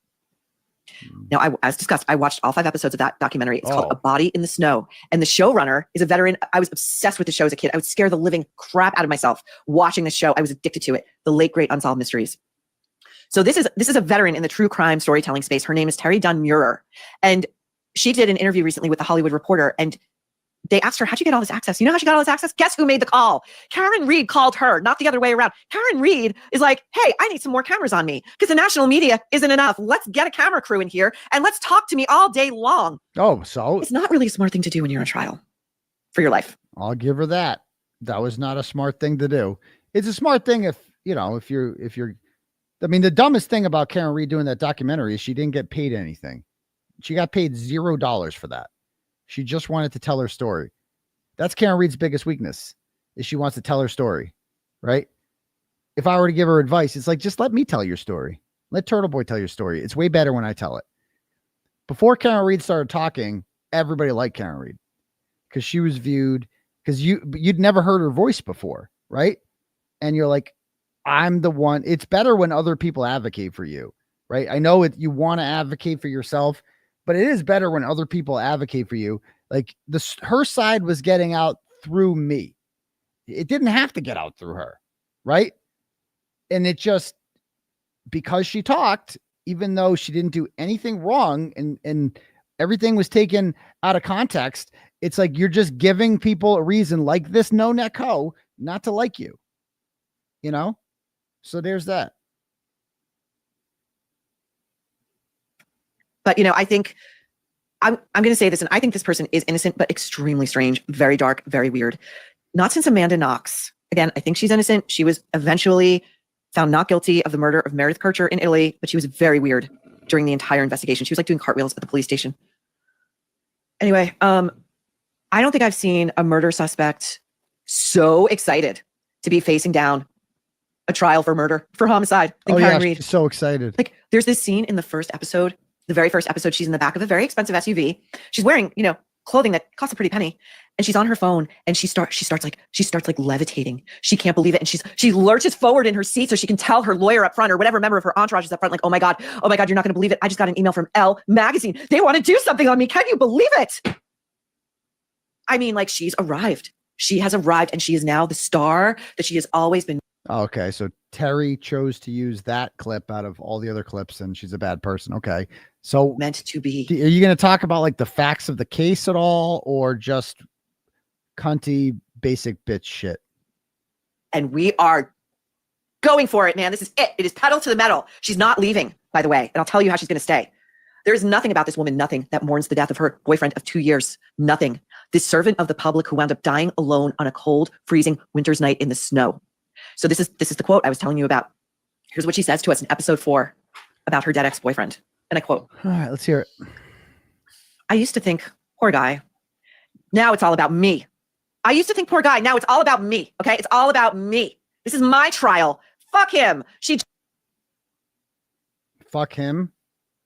Well, first of all, I don't disagree that like Karen Reed needs to not talk. Like why give this bitch the right to the ability to take what you said out of context? Like people who don't know about this case aren't going to understand that. We're trained to believe that like the victims, you have to say nice things about them all the time, blah, blah, blah, blah. Okay. But that's not even a mean thing. She's saying, yeah, John's dead. I can't change that. They killed him. Now I have to save my life because I didn't do this. And part of how I saved my life is exposing the people who killed John. She ginned up national news coverage, by the way. She couldn't get it. It was a local story. It was very stubbornly a local story. So she or someone on her team reached out to an online blogger, a grown man who goes by the name, I could not make this up, 𝗏𝗏boy, to start agitating for coverage in Boston media that would fan out nationwide. And okay, so first of all, what she just said is a lie. Karen Reed's team didn't reach out to me, bitch. Check the archives. Check my April 17th, 2023 tweet.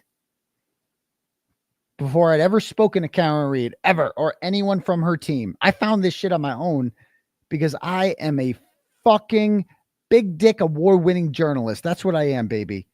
The big dick energy around here is unbelievable. Okay. Award-winning journalism. You understand that? That's what I do. I don't call myself 𝗏𝗏boy. That's what people call me. That's my brand name. They call me 𝗚𝗏𝗄𝗵𝗏 Kearney around here. That's where I really am. Award-winning journalist, 𝗚𝗏𝗄𝗵𝗏 Kearney. Get it right than you. And I'm much more famous than you. Much more famous than you. I don't know how much, I don't know how many Twitter followers you have, but I bet you it's less than me. I don't know how many YouTube subs you have, but I bet you it's less than me. I got way more views. I'm a million times more famous than you'll ever be. Ever be. I didn't know who the fuck you were today. But I found out they sent this to me, and now I'm just roasting you. That's it. So now you're right. More people are going to know who you are right now because I'm famous and you're not. That's it. And you're fucking mad about that because you're a nobody. You're a nobody. And you're fucking too gutless to come on my show, aren't you? Maureen with your old ass name and your no neck. Come on my show. You won't. You won't face me at all.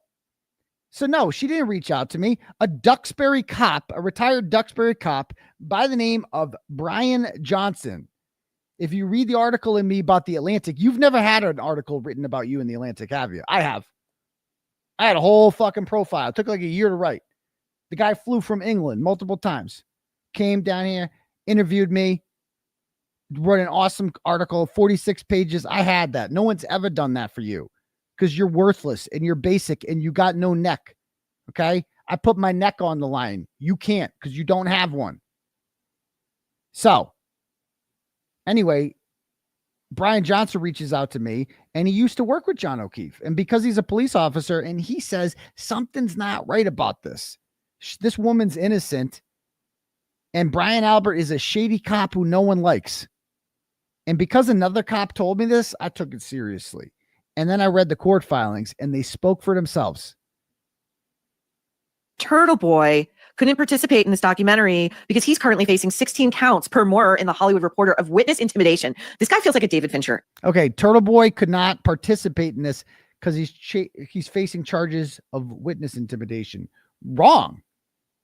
𝗏𝗏boy didn't participate in this because 𝗏𝗏boy has signed a much better deal with a competing documentary company, and I'm getting paid for mine. That's the difference between me and Karen Reed, is I was smarter about it.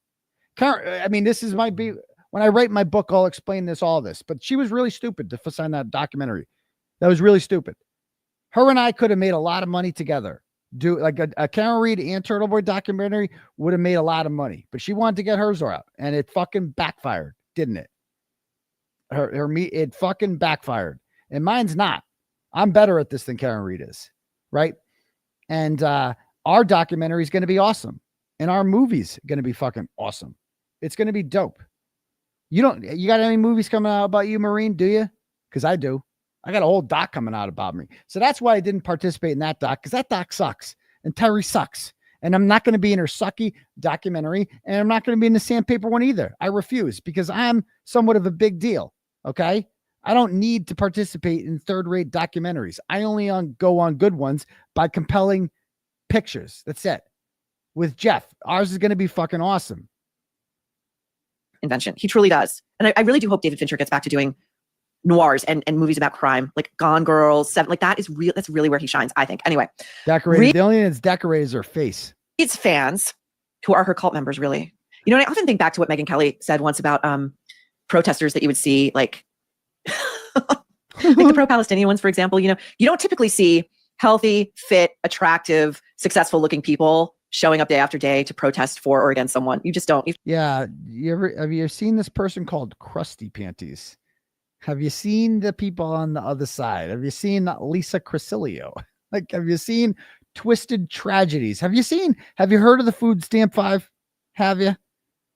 I mean, there's some, the people on our side come in all shapes and sizes, young, old, whatever, but there's a lot of 10s. Not everyone's a 10, and that's okay too, because you're a 10 in the heart, right? And I love that about you. But there's a lot of, prim looking stargazers out there. There's a lot of really pretty women out there. I'm not going to lie. On our side, we got a lot of nice looking people on our side. I think they're a lot of attractive people. So you're just wrong about that. You're very wrong. To look at the group. It's a self-selecting group. But anyway, Karen Reed's very proud of this cohort who were out there in their pink shirts because her favorite color is pink, and she got them all to wear pink, and her lawyers would wear pink ties because that was their way of telegraphing you're pro Karen, because the judge banned any kind of signage whatsoever in the courtroom. So of course, this is the criminal mind at work. I learned a lot about the criminal mind writing American Predator. A lot. The criminal mind will find ways, even if they're, no matter how small, they got to get around the system. While writing American Predator, if you ever find yourself doing this, like constantly dropping the book that you wrote that no one read, you've officially reached 𝗵𝗲𝗏 territory. If you're constantly referencing the book that no one fucking read, and that's the thing, no one read it. I've never heard of your fucking book. I've never heard of you. No one bought your fucking book. But I'll tell you one thing, when I write my book, oh boy, those are going to be flying off the shelves. Oh boy. My book, I don't know when my book's going to come out, but everyone's going to be buying it, including you, Neko. And they got to get around it. So anyway, here's what Karen Reed says about the people, some of whom were formerly friends of hers and her boyfriends, who have been terrorized by her supporters, who are dealing with these unhinged strangers who have parasocial relationships with Karen freaking Reed, turning up at their homes. These people have children, some of them, and knocking on their doors. I quote Karen Reed, "It's impossible for me to have any sympathy for these witnesses." She says this, by the way, with a smile. She was really drunk that night. She had at least 9 drinks that we know of. Oh, no. Admittedly, she was drinking in the car. Oh, no. She was drinking. Oh, no, not drinking. Oh, so I sent witnesses. I went to witnesses' homes and they had kids. Oh no, not kids. Yeah, it's called reporting. When you go and you knock on someone's door and you ask them questions, that's what I did. And Karen Reed didn't send me there. I did that shit all on my own because it was awesome. When she, as the prosecution alleged, backed over her boyfriend, who was also holding an open vodka drink, and left him to die in the snow. Oh, yeah. Now, the defense claimed again that a cabal of police officers killed John and conspired to frame her. And that's what she. Now, it wasn't a cabal of police officers. It was 2 cops, a dog, a punk, and a Google search. That's about it.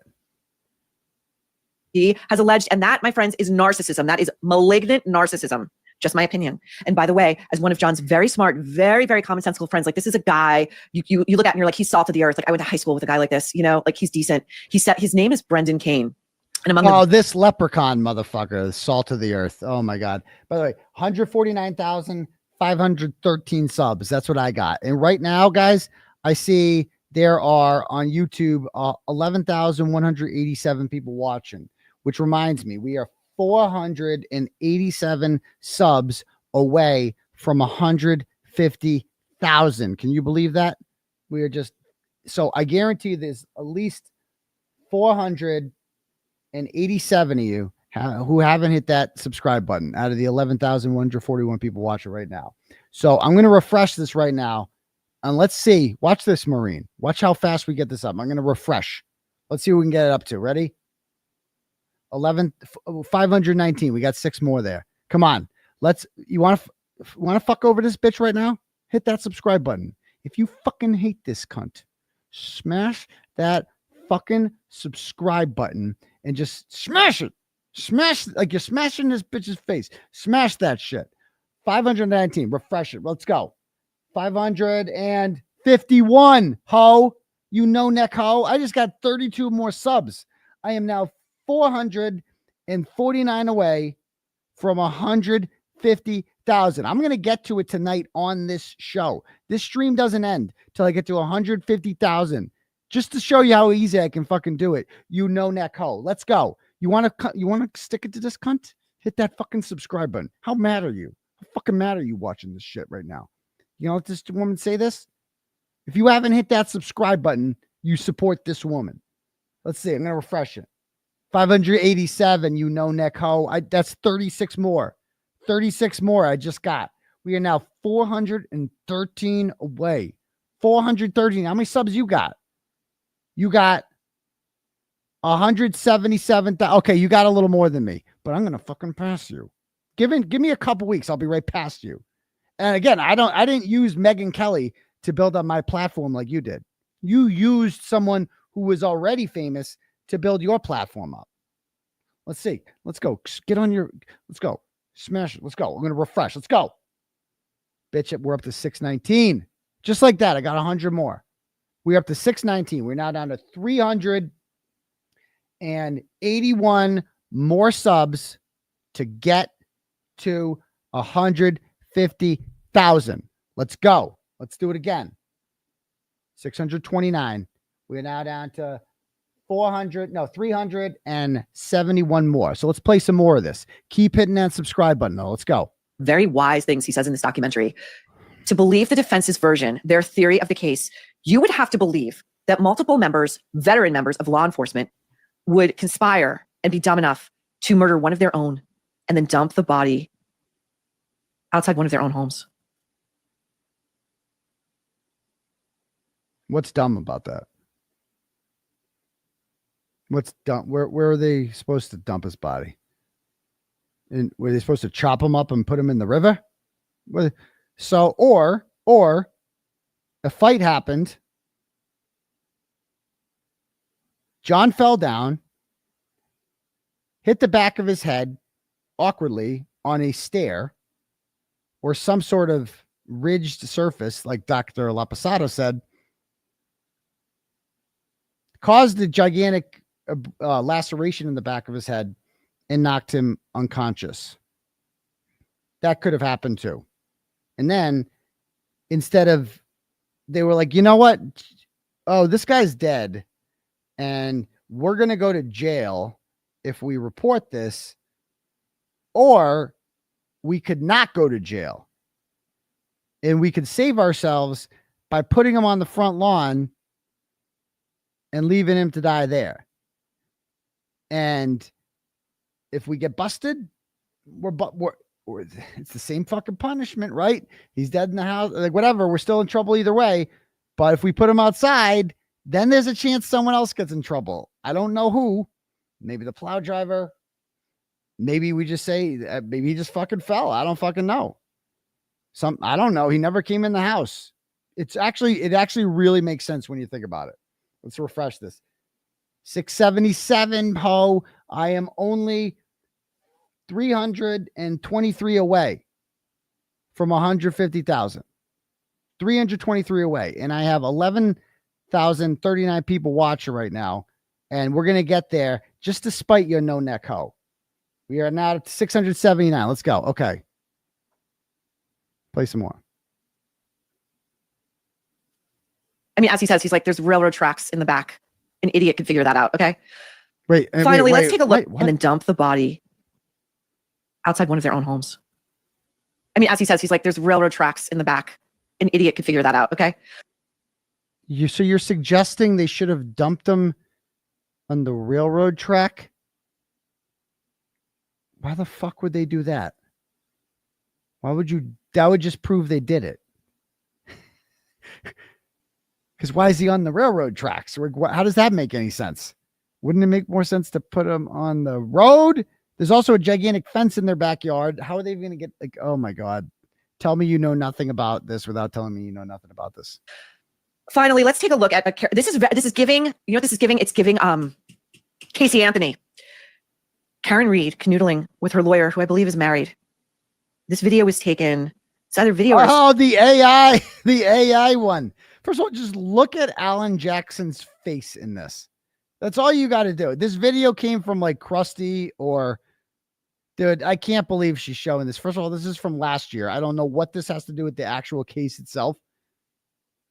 But look at Alan Jackson's face in this. And then look at her face. Her face is real. That's like Karen Reed's real face. And then look at that face. Who in the fuck thinks this is real? How retarded do you have to be? This has been proven to be AI too. Like anyway. Oh my God. I can't believe she's showing this. Still. And it was taken about a week before her verdict. And this is how they're carrying on in public outside a Boston restaurant. I mean, this is someone who truly exhibits great judgment, you know, or she's just somebody who does not give a fuck. And I think it's probably more the latter. So in short, I think, just my opinion, that Karen Reed is guilty, that she exhibits what is known in psychology as the dark triad. This is the cluster of narcissism, Machiavellianism, and psychopathy, and that she is evil. I think she's pure evil. She will, I guarantee you, she's not going anywhere. She loves being famous. If a guy had to do it, I had to do it. I mean, you break a few eggs. Am I right? She's going to be seeking out a book deal. Yeah. And the publisher who signs her, I mean, that's your blood is on your hands. That is a deal. Blood is on your hand, bitch. What you don't understand is that you obviously don't understand the culture around here. Everybody loves Karen Reed. Like everywhere she goes, she's welcomed. Every restaurant she eats for free at, she doesn't even ask for it. It's just given to her. When I went to that steakhouse, Maestro's in Seaport, like they were fucking honored to have Karen Reed there. They're like, holy shit. Like book deals are going to be competing for her. We talked earlier about the bidding war to have the first interview on there. They're going to have blood on their hands. They want it. People want it. Everyone's going to buy her book.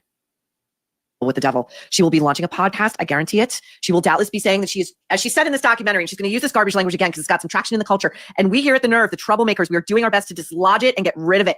She's going to say she's finding her voice. She's getting her voice back. She's reclaiming her story. I suggest that Karen Reed take her wares over to Monica Lewinsky or 𝗬𝗏𝗀𝗄𝗏 or 𝗏𝗏𝗏𝗏, however you say it. What? And I believe she will probably find a glide path into alternative media or mainstream media with one of those two empty vessels. Okay. So that's it. That's all she got to say. What do the comments say? I say, you're mad. Good guys won. Let's see.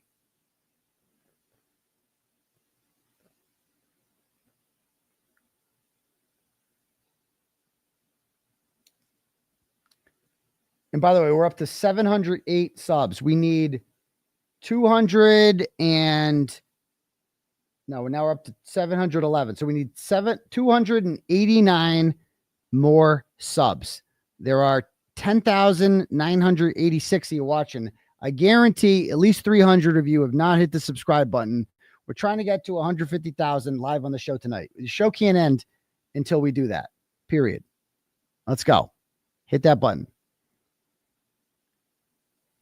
And just, I bet all you got to do is just read your comments. And if like everyone's against you, maybe you should consider that you're the problem. You don't have to like Karen Reed, but you do need to research the full story. You couldn't be more wrong. She's been vilified, wrongly accused of murder. She's entitled to celebrate after all this BS. Right.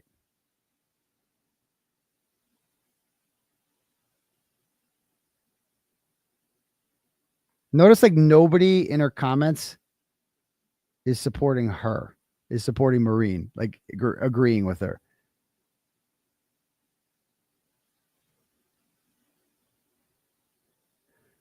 Okay. All right. So there's that.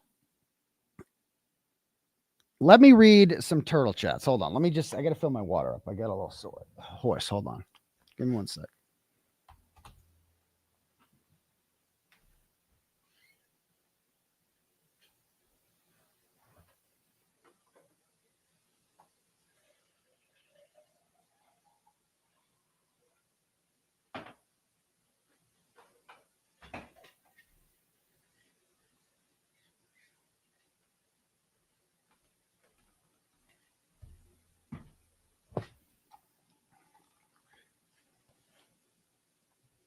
All right, let's refresh. Come on, let's go. What are we up to now? 7:31. 7:31. We are 269 away from 150,000. Let's go. Let's read some turtle chats in the meantime, but keep hitting that subscribe button. Let's refresh this, shall we?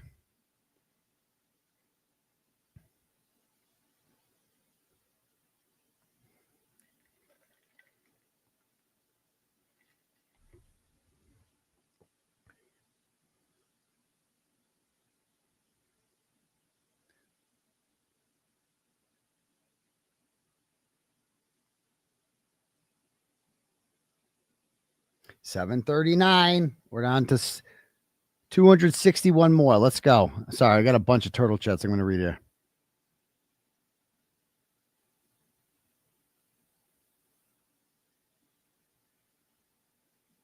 All right. Nicholas Tickles sends $10 and goes, Dr. Turtleboy, Karen and her law team should be asking you if they could come on and say thank you, not the other way around. In my opinion, Australia loves Dr. Turtleboy. You know, I'm not saying that, but you're entitled to your feelings, so thank you.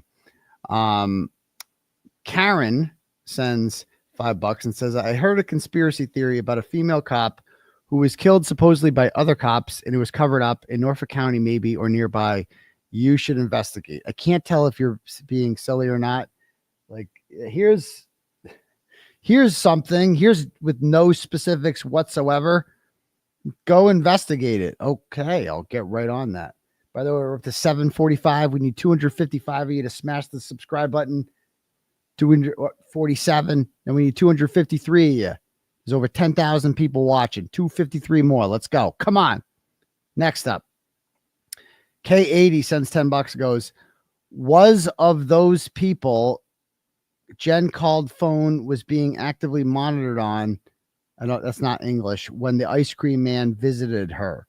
The FBI only asks questions if they have a reason to. Who is the witness advocate? Are they shady? I have absolutely no idea what that question is, but thank you for $10. Again, if you're going to send the turtle chat, guys, it's got to be in English. It has to be like a sentence that at least makes sense. You got to help me out here. Okay.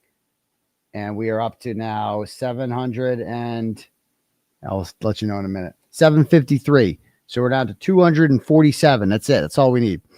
Patrick sends $5, goes, listen, Turtle Boy, you didn't press 𝗵𝗲𝗄𝗃𝗃𝗃𝗃𝗃𝗃𝗃𝗃 shirts. So don't be looking for the same praise lavished on the courtroom personnel and Andrea Burkhart. I don't get it. Thank you.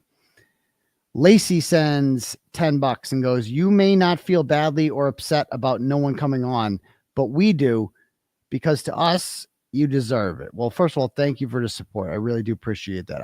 But you know, I talk about that in a sec, but I will be here for every possible live to support you. Free Dr. Turtleboy. Again, everyone's free to do their own thing or whatever. It's my belief that we're stronger together. Like I think the marketing team of Turtleboy and Karen Reed, like doing this together, like that picture of us doing that, like, bro, that's what the people want. That's what sells. Turtleboy and Karen Reed, that fucking sells against the fucking world. Like, that's the theme of this all. Like, the mainstream media ignored this shit. Fuck them. Fuck them. I would tell them that I'll tell you what I would do if I were Karen Reed. And this is not her. I'm just being biased. I'm not just saying this because it's me. I would tell all these media outlets, I'd start a bidding war. And then I would tell them to go fuck themselves, to take that money and shove it up their fucking ass.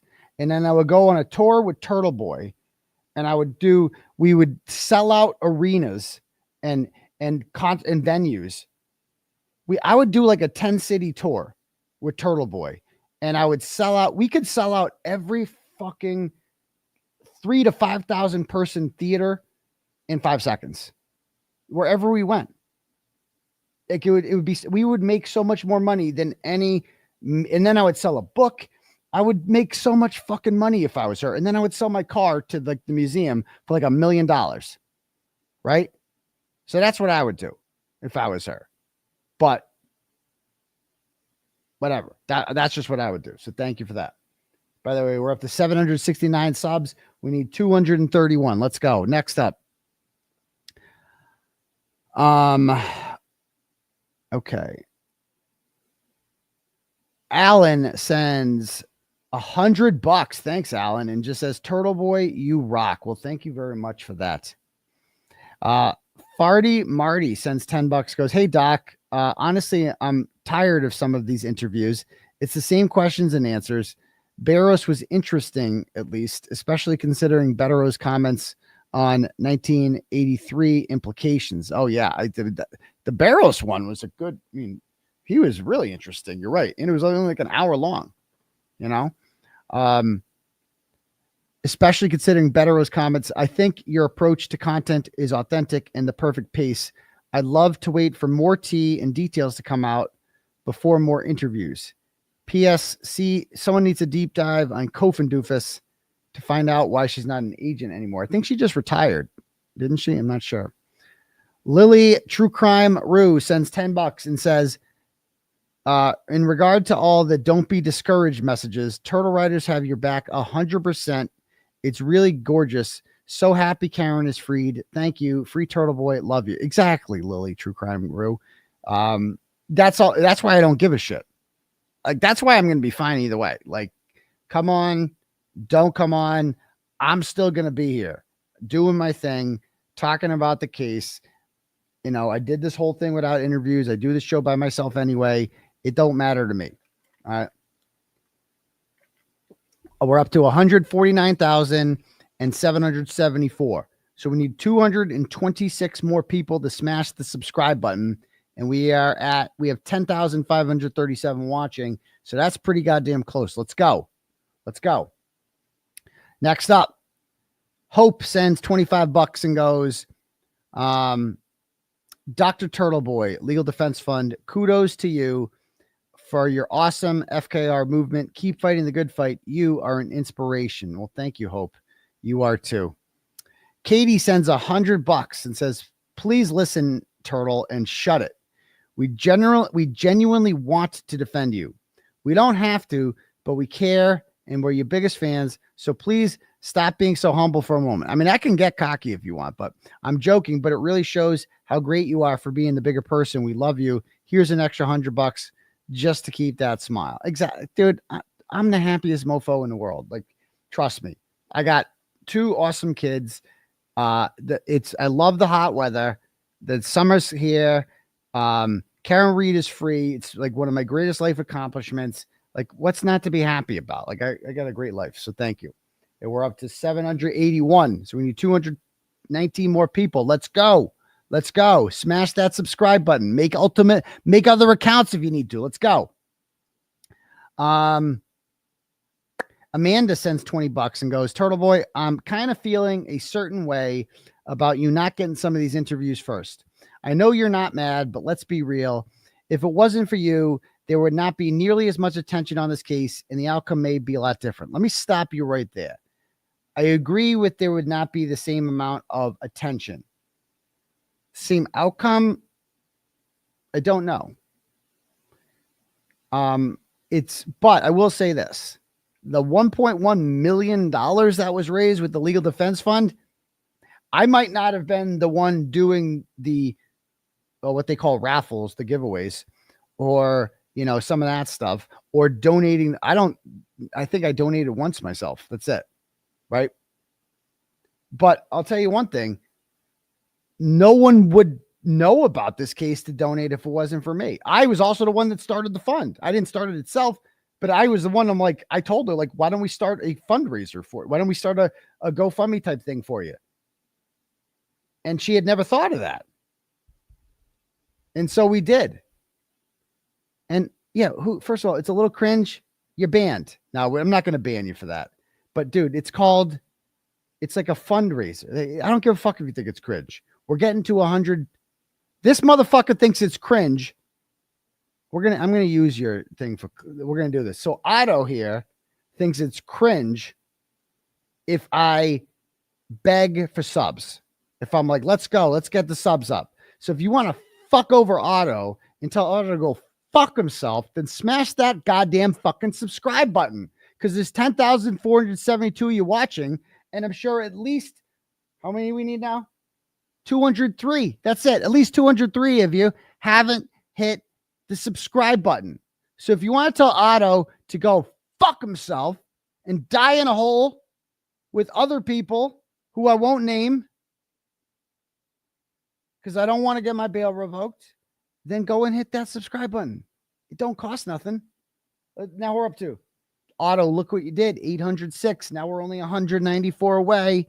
We might get it. We might get it. We'll see. Let's go. 809. We're only 191 away. Okay, cool. Yeah.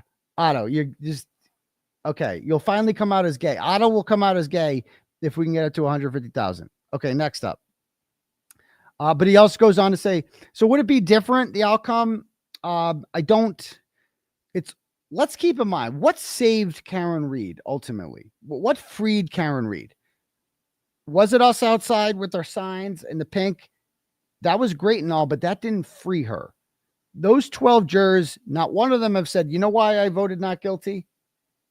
Because of the people outside. Now, no one has said that. But we still did our part though, okay? Because it was the money that did it. The money paid for the experts, because those experts are expensive. ARCA had the cost, got paid $500 an hour to sit there in the fucking courthouse. They made like $4,000 that day just to sit in the goddamn courthouse during the voir dire. Because that's what their company bills. They don't bill that, their company bills that. So the experts are what saved Karen Read. The experts freed Karen Read. Dr. Lapasato freed Karen Read. Dr. Wolf, Dr. Rentschler, Dr. Russell. Those people freed Karen Read, okay? Because those people gave the testimony that the jurors heard, and it convinced them that John O'Keefe wasn't hit by a car. And where'd that money come from? It came from you guys. And where'd you come from? How'd you hear about the case? You heard about it through me. And the fundraiser was my idea. So you're right. I did play a very big part in that. I'm not going to lie. I'm not going to be so humble to the point where I deny reality. I definitely played a huge part in freeing Karen Read, a huge part in it. Right. And I made Lucky feel comfortable. I didn't threaten Lucky. I let Lucky know that I was going to protect him. Lucky was scared of the Canton Mafia before I came around. So, and people like Officer Barrows, maybe if I don't start my movement, he doesn't feel comfortable crossing police. Maybe, I don't know that, but maybe, you know what I mean? I made people feel comfortable that they can tell the truth and not, because people were so afraid of the McAlberts, dude. You don't understand. I've been to Canton a million times. I've talked to people there. People know that the McAlberts run that town. And for a long time, they were so scared. And now they don't have to be anymore. By the way, we are up to 846, Otto. So we are only 154 subscribers away from 150,000. You like that, Otto? Huh? You like that? So we only need 154 of you mofos, and there are 10,370 people watching to do it. Let's go. Next up. So he goes on to say, you don't have to be mad, but I'm feeling pretty upset about it. Lastly, you did the best interview with Paula out of all of them. It was super professional, laid back, and interesting. Thank you. That's a good way to describe it. They should be honored to come on, especially since you are the movement. Free Karen Read is not existent without 𝗺𝗏boy. That's exactly how I feel. That is exactly how, and that's why I'm confident. It's I don't care if they come on. They should feel honored to come on. I don't beg people to come on my show. It's I would be dying to come on my show if I were them. So there's that. They're lost. That's the way I view it. Next up. Kelly Part 2 chat sends $25, goes, 𝗺𝗏boy, you are giving them too much grace. How much more time should we give them? There are thousands of us who gave them our last 2+ years through your platform. They owe you and us. They can all go fuck themselves gross. See, that's what I didn't want to do. I'm not trying to like make, that is not my, that's why I almost didn't want to say anything. I don't want to make people upset or anything because I support them unconditionally no matter what because they're right. You know what I mean? Period. And I don't want like, you know, I think it's better for everybody if they do it. I just think it's better for everyone. Everyone will fucking love it. There's nothing to worry about. Like there's nothing to worry. Like we're way beyond that. You know, we don't have to worry. There's no more charges. There's no more fucking charges for them. Like they don't. Before they were constantly had to worry about. I got it before. They had to be worried about like conspiracy and tying us together and all this bullshit, right? And you know, is what it is. But now you don't have to worry about that anymore. By the way, we're up to 862. Otto's really not going to like this. We're only 138 away. Only 138 away. Yeah, I agree with that. They don't owe us anything, right? They definitely don't owe us anything. I want to be very clear about that. They're busy too. It's like they'll come on. You know, they'll be good. They'll be good. It's only been 6 days. So there's that. You know what? I'll tell you what would be cool. July 7th at my hearing, if there was representation from the Reed family or just the Reed contingent at my hearing, that would be a powerful fucking message because it's like, fuck you. Turtle Boy's innocent. You know what I mean? Turtle Boy's fucking innocent. Like that would go a long way if now that they're freed, if they use their platform to say Turtle Boy did good work. He's not just some bad, he gets a bad rep, but he advocated for our client, for Karen Reed. And because of that, they punished him for that. And that is outrageous. That's outrageous. Because, you know, that's what my lawyer did. That's what Tim Bradel did. When they took Karen Reed's phones, he had this amazing speech in defense of her.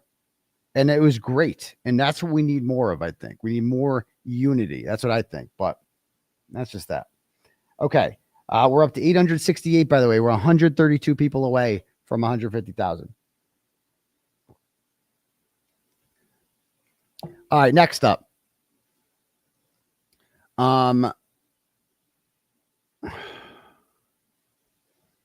Steve sends $5, goes, hey, brother, my fiance thinks you're hilarious and watches all your shows. Can you wish her a happy birthday? Her name is Sabrina. Happy birthday, Sabrina. Timmy Enemy sends $5. And again, this is like one of those things. I just read the chats. I don't write the chats. I don't encourage them. It's another SD chat. It says, fuck SD and fuck the cunt with glasses. And I'm not talking about note my objection, but fuck that cunt too. I don't know who the person with glasses is. I don't know who that is. But I also don't endorse that message. I just read the messages. So there's that. Next up. Yeah, it's Aidan. Thank you. Aidan. Okay.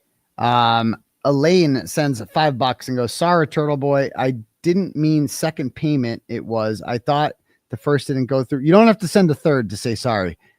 I meant probation, but it was wrong with the whole message. I'm a Karen Reed supporter. Alan's statement was on Vinny Court TV. Yeah, I didn't even get to Alan's statement tonight. Maybe we get to that tomorrow. Next up. Barbara sends $10, goes, now we need pink t-shirts that say, where is Chloe, with the silhouette of a German Shepherd. Okay, we'll get right on that. Thank you. We're up to 884. We are only 116 away from 150,000. How do you like that, Maureen? We have 10,207 people watching. I guarantee 116 of you haven't hit the subscribe button. 114 now we need. Let's go. That's it. We're almost there. Hope sends $25 and says, Turtle Boy Defense Fund, kudos to you for your awesome FKR movement and keep fighting the good fight. You are an inspiration. So are you, Hope. You give me hope. Okay. We still got to watch the O'Keefe thing. Somebody just sent me a link to it. But is there?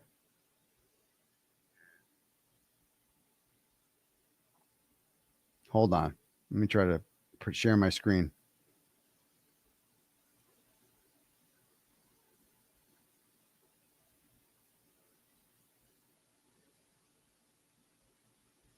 Of John O'Keefe is speaking. All right, so we finally get to watch this. All right, well, let's watch this now and hit that subscribe button. Let's go. We're up to 800 and 901. We are 99 away. 99 away from 150,000. Can you believe that, folks? Can you believe that? Let's go.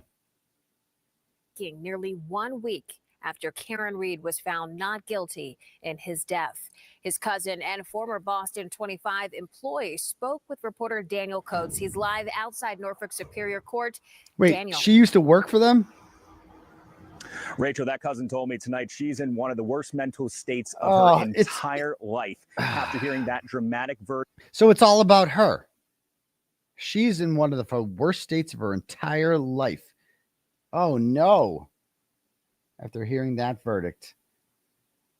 An innocent woman wasn't convicted of murder. I'm sad. I'm going to go tell the media how sad I am. It's not Paul. It's not his mother. It's his fucking cousin who Karen never even met because she was barely involved in their fucking life. Last week, right here in Dedham, after an agonizing 3.5 days of jury deliberations for her entire family, they now have an answer. It's not the one they were looking for. And they say tonight, everything's changed. Oh, yeah. The only way that we would have found some kind of peace in. Is she going to say Johnny? Is she going to say Johnny? How long until she says Johnny? We're 87 away, folks, by the way. 87 away, 10,205 people watching. 87, you just need to smash that subscribe button to help us get to 150,000. Let's go. This would have been a guilty verdict. John O'Keefe's cousin, Vanessa Rizzitano, and her family heard the opposite last week. Karen Reed acquitted of second-degree murder and manslaughter charges connected to O'Keefe's death, a retrial that captivated the nation. I felt like I didn't even have strength in my body to still stand. Rizzitano watched on the computer in her kitchen. Yeah, it's all about her you. Initial sobs, though, quickly turned to anger.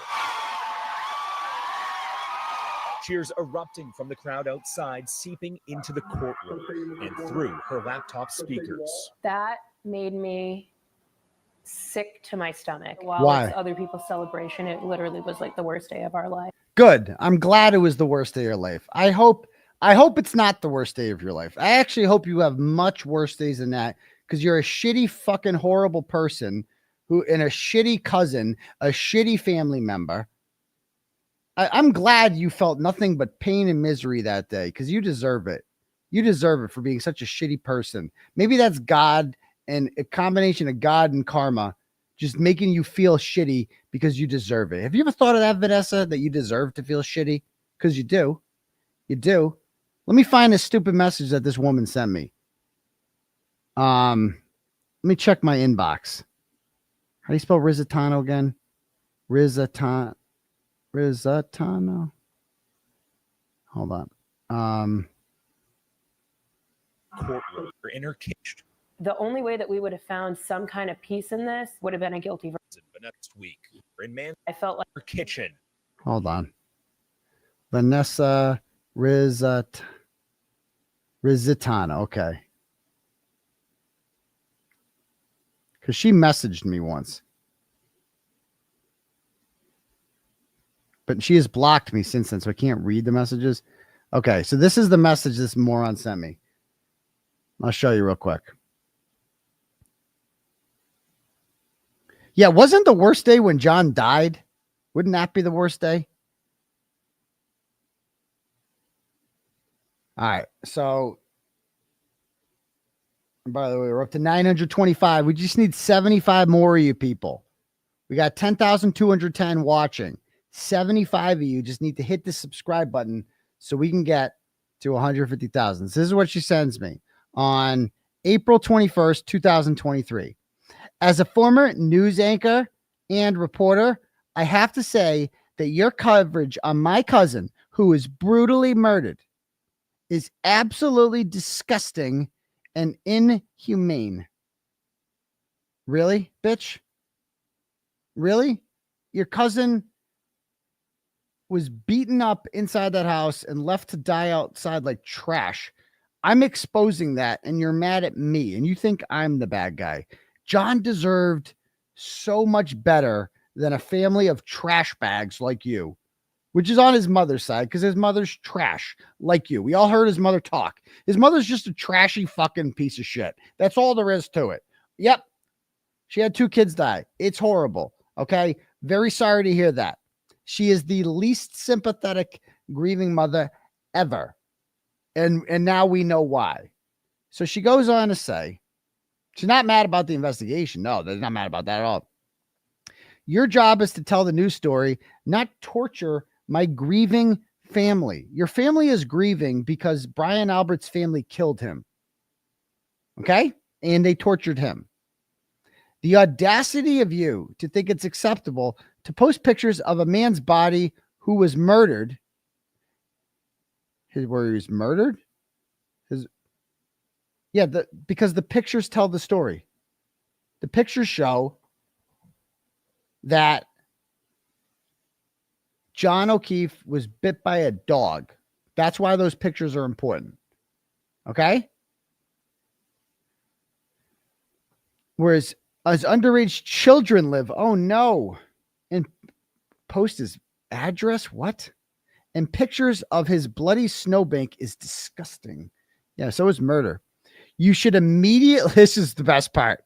You should immediately be removed from your position and not be allowed the privilege to have a career in journalism. Imagine being this retarded and being on the air, actually saying that.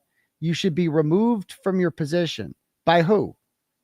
You know, I work for myself, right? So who's going to remove me? Me? You want me to remove myself?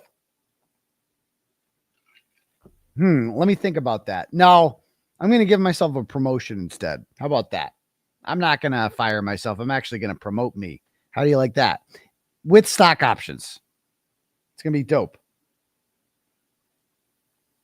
Hold on. Did I lose content? Audience. Dashboard. We're up to 939 now. We need 61 more people to get to 150,000. So she goes on to say, you should not be allowed the privilege to have a career in journalism. Well, I have one anyway. So believe she calls me a journalist. You should be ashamed of yourself. I'm not. I'm actually really proud of myself. Why don't you find it in your heart to respect my grieving family instead of worrying about views, you disgusting and disgraceful asshole, she tells me. So you obviously don't know who I am if you think that you're going to say something like that to me and I'm not going to fucking destroy you and I'm not going to roast the fuck out of you, which I did. You attention-seeking fucking bitch. Like, where do you see? We're going to check out her page. Oh, my God. This woman is so into herself. It's ridiculous. So she's like lecturing me about being a reporter. I go, you know what? This is my response. I said, you know what's disgusting? Murdering a man and then framing an innocent person for it. Fuck you. Get off your high horse. If you gave a shit about your cousin, you'd be demanding the DA arrest his murderers. Instead, you're messaging me. I can't say this in any stronger terms. Get fucked. Get fucked. Okay?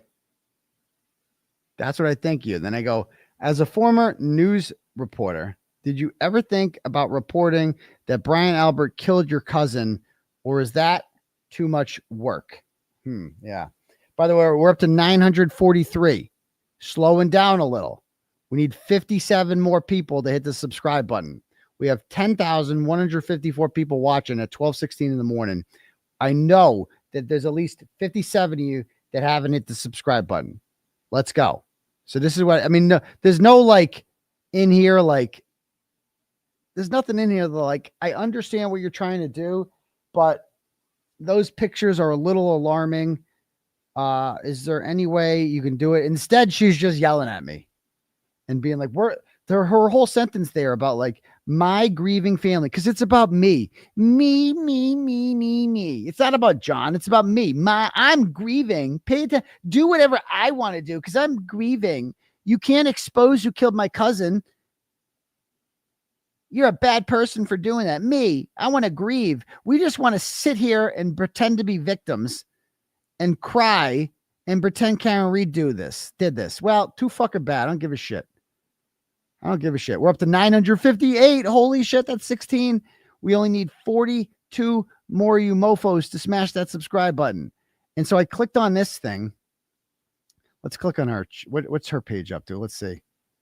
Oh, hers is like all private now. Oh, but she's got a Facebook. Let's check her Facebook. Oh my God. She like posted some really cringe stuff about like getting a tattoo when of like John. It was like, so look at me shit. You know. Oh my God, look at you. Oh God. Oh yeah, you're a real reporter. Okay. Please report this page. This isn't me. Okay, I'll get right on that. Oh, she posted my arraignment. When I got my bail revoked, she shared that too. She liked that one. There it is. This is what she cares about instead of Johnny. Yeah, Holden blogger. No likes on that, by the way.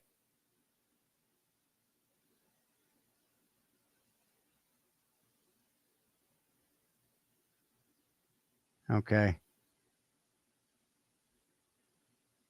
There were some other pictures I had of her.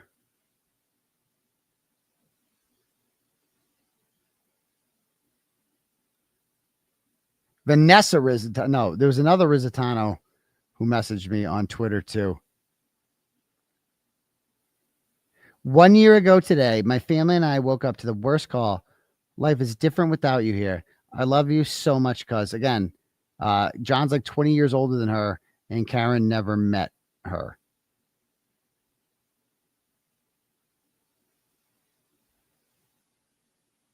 Oh my God. Let me see if I could find. I took some screenshots of her like getting a tattoo. Oh, we're up to 980. We're only 20 away, baby. We are only 20 away from 150,000. The countdown begins. 981. We're 19 away. 19 away. Meanwhile, I'm going to look for a picture of my phone real quick. Maybe it'll be about 150 when we get back. Hold on. Come on, Vanessa. Let's see. Yep, there it is.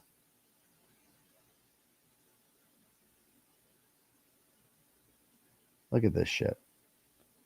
I think she removed this.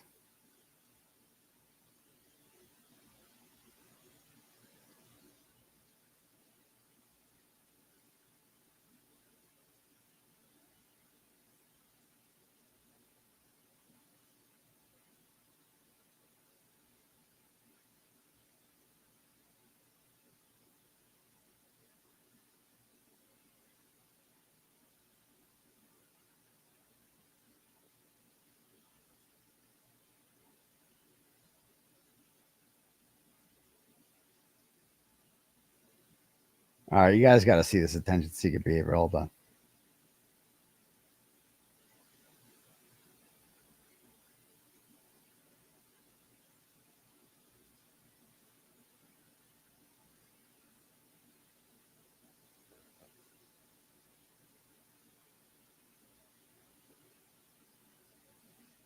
I'm going to show you this, Vanessa, real quick, because I know you're watching.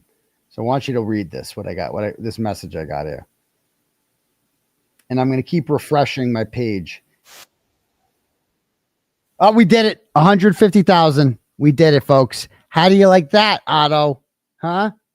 150,004. We did it. We did it. Take that, Maureen. How do you like them apples? There we go. All right. Let me just download a couple of these. Give me one sec.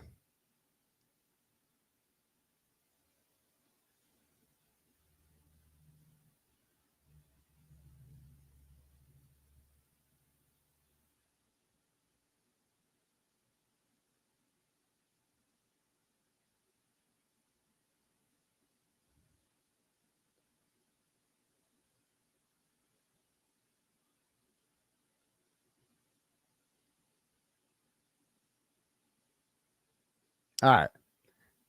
So she makes this post. I screenshot it. I searched in my phone. I remember I had this in my phone. As many of us know, a year and a half ago, I unexpectedly lost my cousin, John O'Keefe. So it's me. I got a tattoo in his honor, which is just the fucking, just be more white trash. You can't. My cousin was murdered and left to die in a snowbank. That's true. That is true. I'll never forget the day I got a call from my brother saying Johnny was in the hospital and we think he got hit by a snowplow. I dropped to my knees. When 20 minutes later, I got another call saying he didn't make it. Oh, it's all about me, how I reacted. To my cousin, roommate, and friend, I love you and miss you every day. It's the little moments I miss the most. Like coming home from work every day to have dinner and watch a movie with the kids. What? Karen never met this person. Not a single day goes by where I don't think about you. And now I have a piece of you with every step I take in life. I feel safe knowing I have you here with me at all times. To this day, I still go back and read our texts, and it breaks my heart knowing if I sent another one, I wouldn't get a response. Me. I didn't write shit like this when my mom died. I'll forever cherish all of our memories, conversations, and laughs.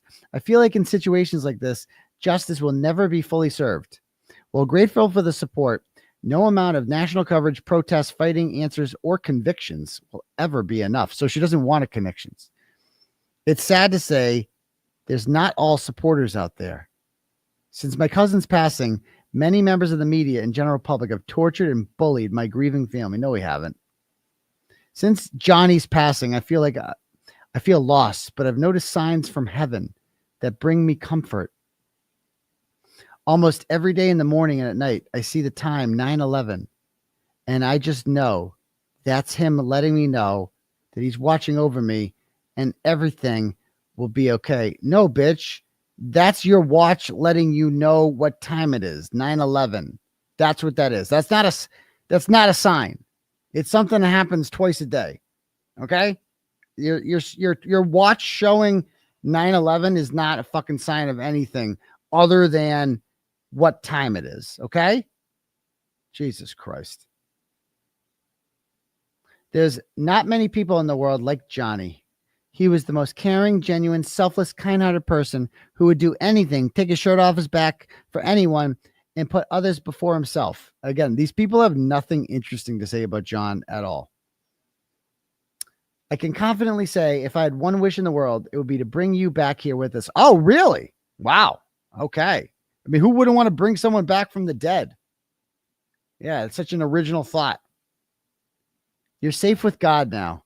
Keep on shining, cuz I love you. And then it's all about me. Look at me. I got a tattoo for Johnny. Everybody look at me. I got a tattoo for Johnny. Oh, and this is what your stupid cousin Vincenzo thinks of you, by the way. Because I got a bunch of messages from Rizzitanos too. The males are the smart ones.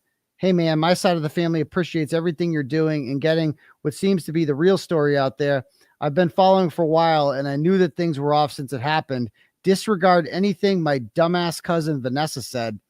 I want to see those pieces of shit cops go down for what they did to my cousin. He was such a great guy and didn't deserve anything that he got. No matter what he did to cause this, there's no reason to beat him to death and leave him outside to die. How you like that, Vanessa? I like Vincenzo. He's my favorite Rizzitano. How you like that? How's that 9/11 working out for you now? Huh? Yeah, that's the good cousin. See, not all. I got multiple Rizzitanos in my inbox. All men, by the way. The women are the weakness in that family. They're the weakness. All right. So anyway, let's go back to watching this interview. So that's who she is. Her initial sobs, though, quickly turned to anger. Cheers erupting from the crowd outside, seeping into the courtroom and through her laptop speakers. That made me sick to my stomach. Good. While it's other people's celebration, it literally was like the worst day of our lives. Even more enraged by Karen's comments moments later. No one has fought harder for justice for John O'Keefe than I have. Hearing those words come out of her mouth literally was sickening. Good. I'm glad you're sickened by it because it's true. It's 1000% true. She has done much more to get justice for John O'Keefe than you have. She has hired experts to figure out who called who that night and hired experts to figure out that John wasn't hit by a car, which means John was inside the house. She's done all of that. What the fuck have you done? You bitch, you got a tattoo on your wrist. That's the totality of what you did for John. Nothing. So everything she said is true, you filthy, disgusting pig. No. The prosecution, his family, his loved ones, including myself, we're the ones that fought the hardest for Johnny. We're the ones that fought the farthest for Johnny. Bitch, what the fuck have you done? Besides, you got a fucking wrist tattoo. That's what you did, you fucking trash bag. Team Vincenzo. Not you. Rizzitano thought of her cousin Johnny like a big brother. She lived with him as a young child and later in Canton as a young adult out of college. Now she's deleted her social media and stays off the internet. We just went on her social media. We just went on her Twitter and her Facebook. And she's on here saying that she deleted her face. Oh my fucking God. Internet in the wake of the trial, claiming her family's at the receiving end of unbearable Oh, I love how Jackie Dougal was in the court for that too, for the massive harassment online. They think that the loss of my cousin and a grieving family, they find that entertaining. And No, we don't find that shit entertaining, bitch. We find it horrible. We find it horrible. Now, fuck you. I don't give a fuck about you. No one gives a fuck about you. Johnny, we care about. We're fighting for justice for Johnny because you won't. You're his family and you let him down. You're hanging out with the people who killed him. So that's unfortunate. So we got to pick up that mantle for you. I think that's so sick. He would be ashamed knowing. Nah, but oh, there's the fake getting treated. Still. Oh, the tattoo. She's showing the tattoo. I knew look at my tattoo. Bitch, that's all you fucking did is you got a stupid tattoo. Oh my God, this cunt. This fucking cunt. With the I knew she was going to show the tattoo. Look at me. I got a tattoo with her fake tears and her. Oh, bullshit. This is narcissism. This is just look at me. I am using my cousin's murder to make it all about myself. Carrying the memory of her cousin every day. She and her family have noticed John's spirits present now more than ever. Yeah, it's just signs that signs he's with us. What? Oh, it must have turned 9/11. Rachel, the family tells me they're now navigating a new normal and life after that verdict came down last week here in Dedham. But they tell me their number one priority right now is to make sure John O'Keefe's life and legacy lives on. Well, luckily we're doing that for her. So there's that. We're doing that for her. And Vinny Rizzitano, the only real member of that family. Okay. Couple more turtle chats here to bang through. So thank you for sharing that. Courtney sends $5, goes, Turtle Boy, you're the best. Your Deaver comments had me dying. Lots of love from British Columbia. Thank you. Rachel sends $10, goes, you're the GOAT. Fuck the haters. Karen Reed and Turtle Boy is free next. Nice.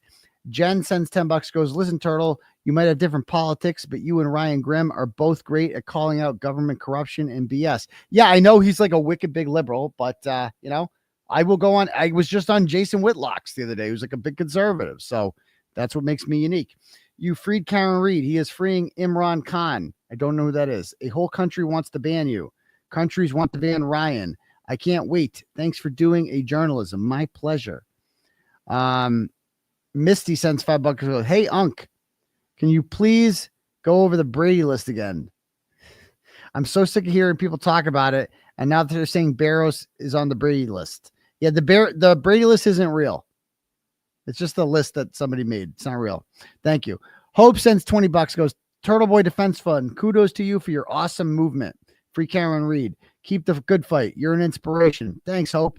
Samantha sends $25. Goes, do you think the lack of interviews from some people is because of the civil case? No, I don't. I don't think that at all. Because they're going on other people's. So there's that. Next up, Cindy sends $5, goes, 𝗏𝗏𝗀𝗃 is on Nurse Kim's show telling Brennan to go fuck himself was everything. Yeah, I gotta play that clip later. He did. 𝗏𝗏𝗀𝗃 lost it tonight. He finally cracked with the, like, he's so appropriate at all times, and he just couldn't hold it in anymore. And it was beautiful. It was awesome. Love when that happens. Thanks. Timmy keeps sending the same thing about 𝗪𝗐, so I'm only going to read it once. Thanks. Ron sends $5, goes, did you ever find out what happened to Frank Keegan on Father's Day? Is he still on the run? I'm not sure. But there was a warrant out for him, and he's probably going to go to jail because of the fake victim. I can't wait to be done with her. I'm so close to being done with her. Goes, did you hear what happened in Canton yesterday? Chris Albert had Rich Schiffer and Eric, John Como's friend, charged with picketing a witness for having a sign that says, I love Canton. Mike from Young Jerks had John Como on tonight to talk about it. True story. True story. So Rich Schiffer's back in the news. Again, Rich Schiffer just had his witness intimidation charges thrown out for the rubber duckies. And now they're trying to add another charge with Eric. I forget Eric DG. I forget how, I don't know how to pronounce DiGeronimo. Is that Digital. Eric Digital. I don't know. I don't know how, I forget his last name. It's like a DIG. I've talked to him many times before. He's a Kearney guy. But they're part of the boots on the ground people. And they're out there holding signs outside Chicken Parm Charlie's thing saying, I love Canton. And they were charged with witness intimidation and picketing by that little bitch ass mofo, Chris Albert. What's he even a witness in my case now? Is that what they're going to hide behind? I'm a witness in the Turtle Boy case. Give me a break. So they haven't been charged yet. A clerk magistrate's hearing has been filed, and hopefully those charges are dropped as a result of that. Sherry sends $5, goes, the media should be reaching out to you for interviews. Just my opinion. And they are. I mean, I'm getting a lot of interview requests. I was on Fox News. I didn't even know it was Fox News. Some guy came up to me and did an interview. I didn't know who he was. I just started talking. Turned out I was on Fox News. So thank you. Jody sends $50, goes, let's fucking do this. Free Turtle Boy. Also, shout out to Brian Hale and Sarah. Yes, congratulations on their engagement to both of them. Absolutely. Jill sends $5 and goes, ask Heather Maxson on She Was a Blonde Girl who seen Karen alone in the car. She seems like Karen Reed. She smiled at her during the testimony. Yeah, I mean, Heather Maxson seems like a cool bitch, so I'd have her on. Hank Eats Bev's Sandwich sends $5, goes, listen, Turtle, you are the man. You have been my comic relief the last few weeks while I've been going through a tough time. I hope you know all of us Turtle Riders love you. Well, I love you too. Hank Eats Bev's Sandwich.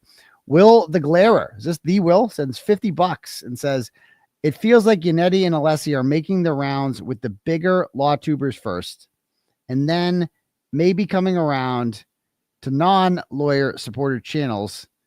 Nurse Kim is supposed to have them next week. Okay. Is that supposed to make me feel better? I appreciate the $50, my dear Will, but I don't know what I'm supposed to do with that. Look, maybe I'll be after Nurse Kim. Okay.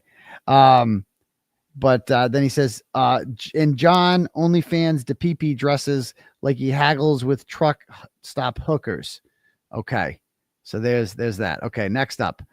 I'm trying to see the positives. I don't think that's a positive though, saying that like, oh yeah, after they do the tour with everybody else, then maybe they'll get around to you.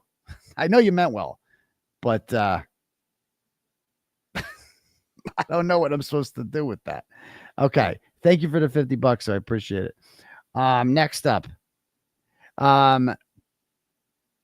Laura sends $10 and goes, listen, Turtle, you're a hero. Your time will come. Also, just pointing out that Jen lied to Karen about the guy who never came in the house. So that's why she even wondered if she could have hit him. That's a good point. Good beats evil. Julie sends $5, goes, I'm curious what the exact words the FBI told the Karen's team about their investigation. Did they say the investigation is closed or it's complete? They said closed, I believe. Complete might insinuate they handed their findings over to a prosecutor. And now that I say it, I mean, fuck it. I might show the letter. I might show the FBI letter. I have a letter from the FBI that they wrote Karen's team. I think it was January 31st. The new and Leah Foley signed it, saying that the investigation is ongoing. And then 3 weeks later, that Hank Brennan announces it's over. So that's the way they literally worded it in a letter. I have that letter. And now that the trial's over, I suppose I could share it.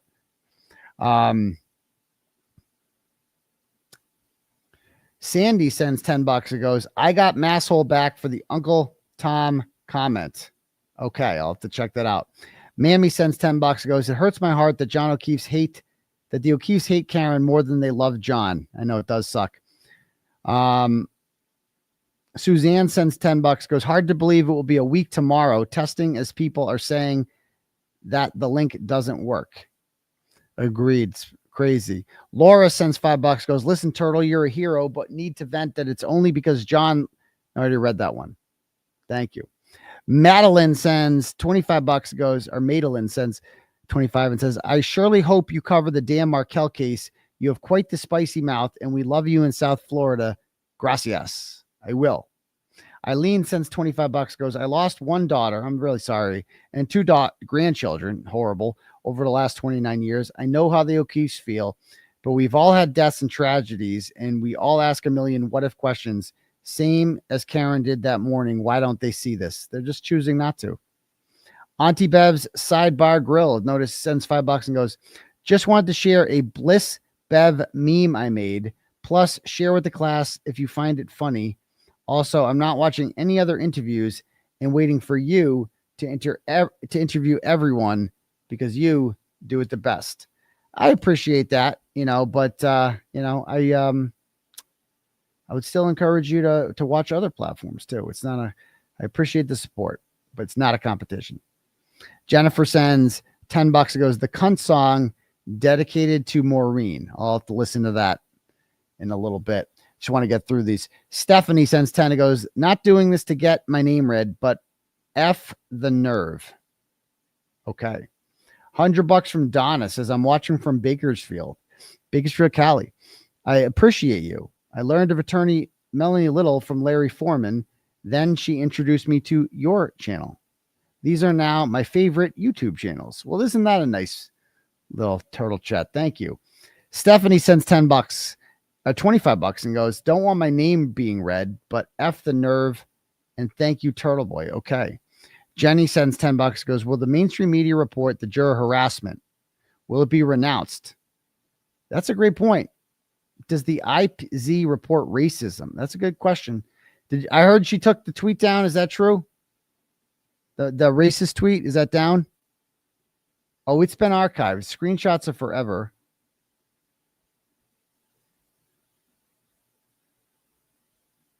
Oh, but she doesn't consider it racist, I guess. Oh, she took it down. She took it down. Oh, yeah. Oh, yeah. Oh, God. She's trying to talk her way out of the racism. Even like people who don't like her are calling her out for this. Are you trying to justify your gross behavior by citing someone else's gross behavior? If that's the case, you're saying their actions are acceptable and you're jealous of those wallowing in the ditches because the sun is hot on the high road. Exactly. Oh, it's so awesome watching her just get destroyed. She just took it too far. You can't go full racism. You can't do it. I'm with you, Will. It's the I agree. The whole being first thing is arbitrary. I'm with you on that one. Next up.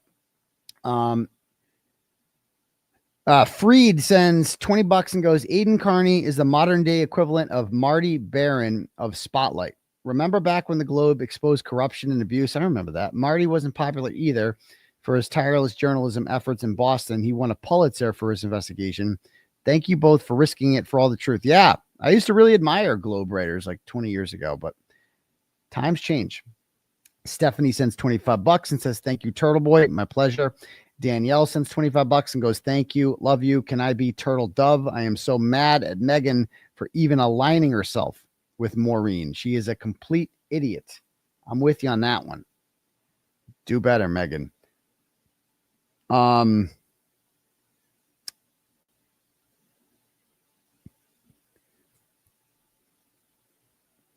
Okay, couple more to read here. I just refreshed it. Amy sends $100 and says, you did it. You gave us more scoop than we could see on camera. Attorneys for free Karen Reed. Oh, awesome. Nice. Love attorneys for free Karen Reed. Karen sends $5, goes, her face looks like a decorated dude. A man in drag. Megan sends $10, goes, willing to talk with me about my mom's murder? Twitter DMs. P.S. I remember when you hit 100,000. Yes, I remember that too. So thank you so much, Megan. And I'll check out your DMs. Thank you. Blessed Mom from Texas sends $15 and says, hey, no neck ho, your career on YouTube just ended. Talking like that about Karen and Aidan, award-winning journalists. Eat shit, jealous bitch. Love you, Aidan and Karen Reed. It's time to free 𝗕𝗏𝗏𝗺.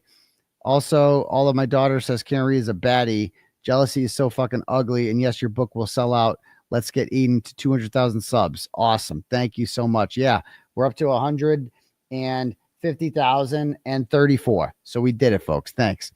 Chuck sends $5 and goes, it was an honor to meet you outside the courthouse. Chuck, attorney from Pennsylvania. Good luck in your trial. Thank you so much, Chuck. Julene sends $25, goes, thank you. Free Karen Reed. We will all free 𝗕𝗏𝗏𝗺 next from Seattle. Well, thank you very much, Julene. 𝗚్cie sends $10, goes, Dave, Man, Shannon, Blue Man, and 𝗏𝗏𝗆𝗆 helped with the not guilty verdict. Yes, they all did, according to the jurors. Kim C sends $5, goes, the jurors Foreman, sure. Sure. Love him. Thanks, boots on the ground. Erica, you are a badass. Hi sends $10, goes, people need to understand it would look really bad for KR or lawyers to associate you with right after the verdict. When accusations of coordinated attacks are being made, chill out, everyone. Well, thank you for the $10. Hi. But that's just a retarded comment. It's fucking retarded. And first of all, they don't think that way. So I want to be very clear about that. They don't think that way. That it looks bad. There's no way in hell they fucking think that way, right?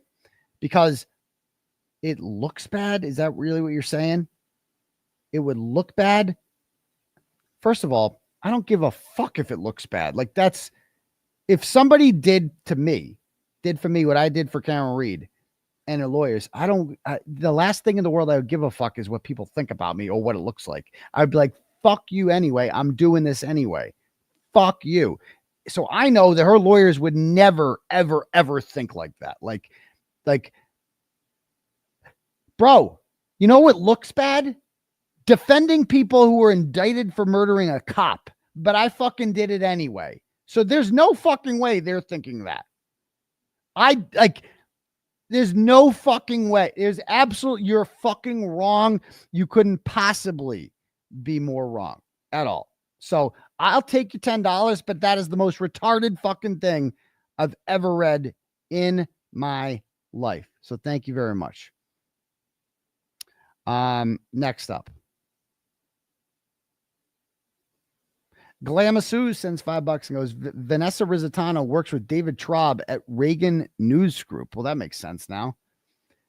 Meg Monahan sends $10, goes, listen up, Aidan with an A. You're the only one people I've witnessed who can bridge political divide and remind people what it's like to be a citizen with constitutional rights. I may not be on the same side politically, but I'm an avid supporter of you. Impressive person and work. Keep going, and thank you so much. Well, I appreciate that, Meg. That's what I like to do.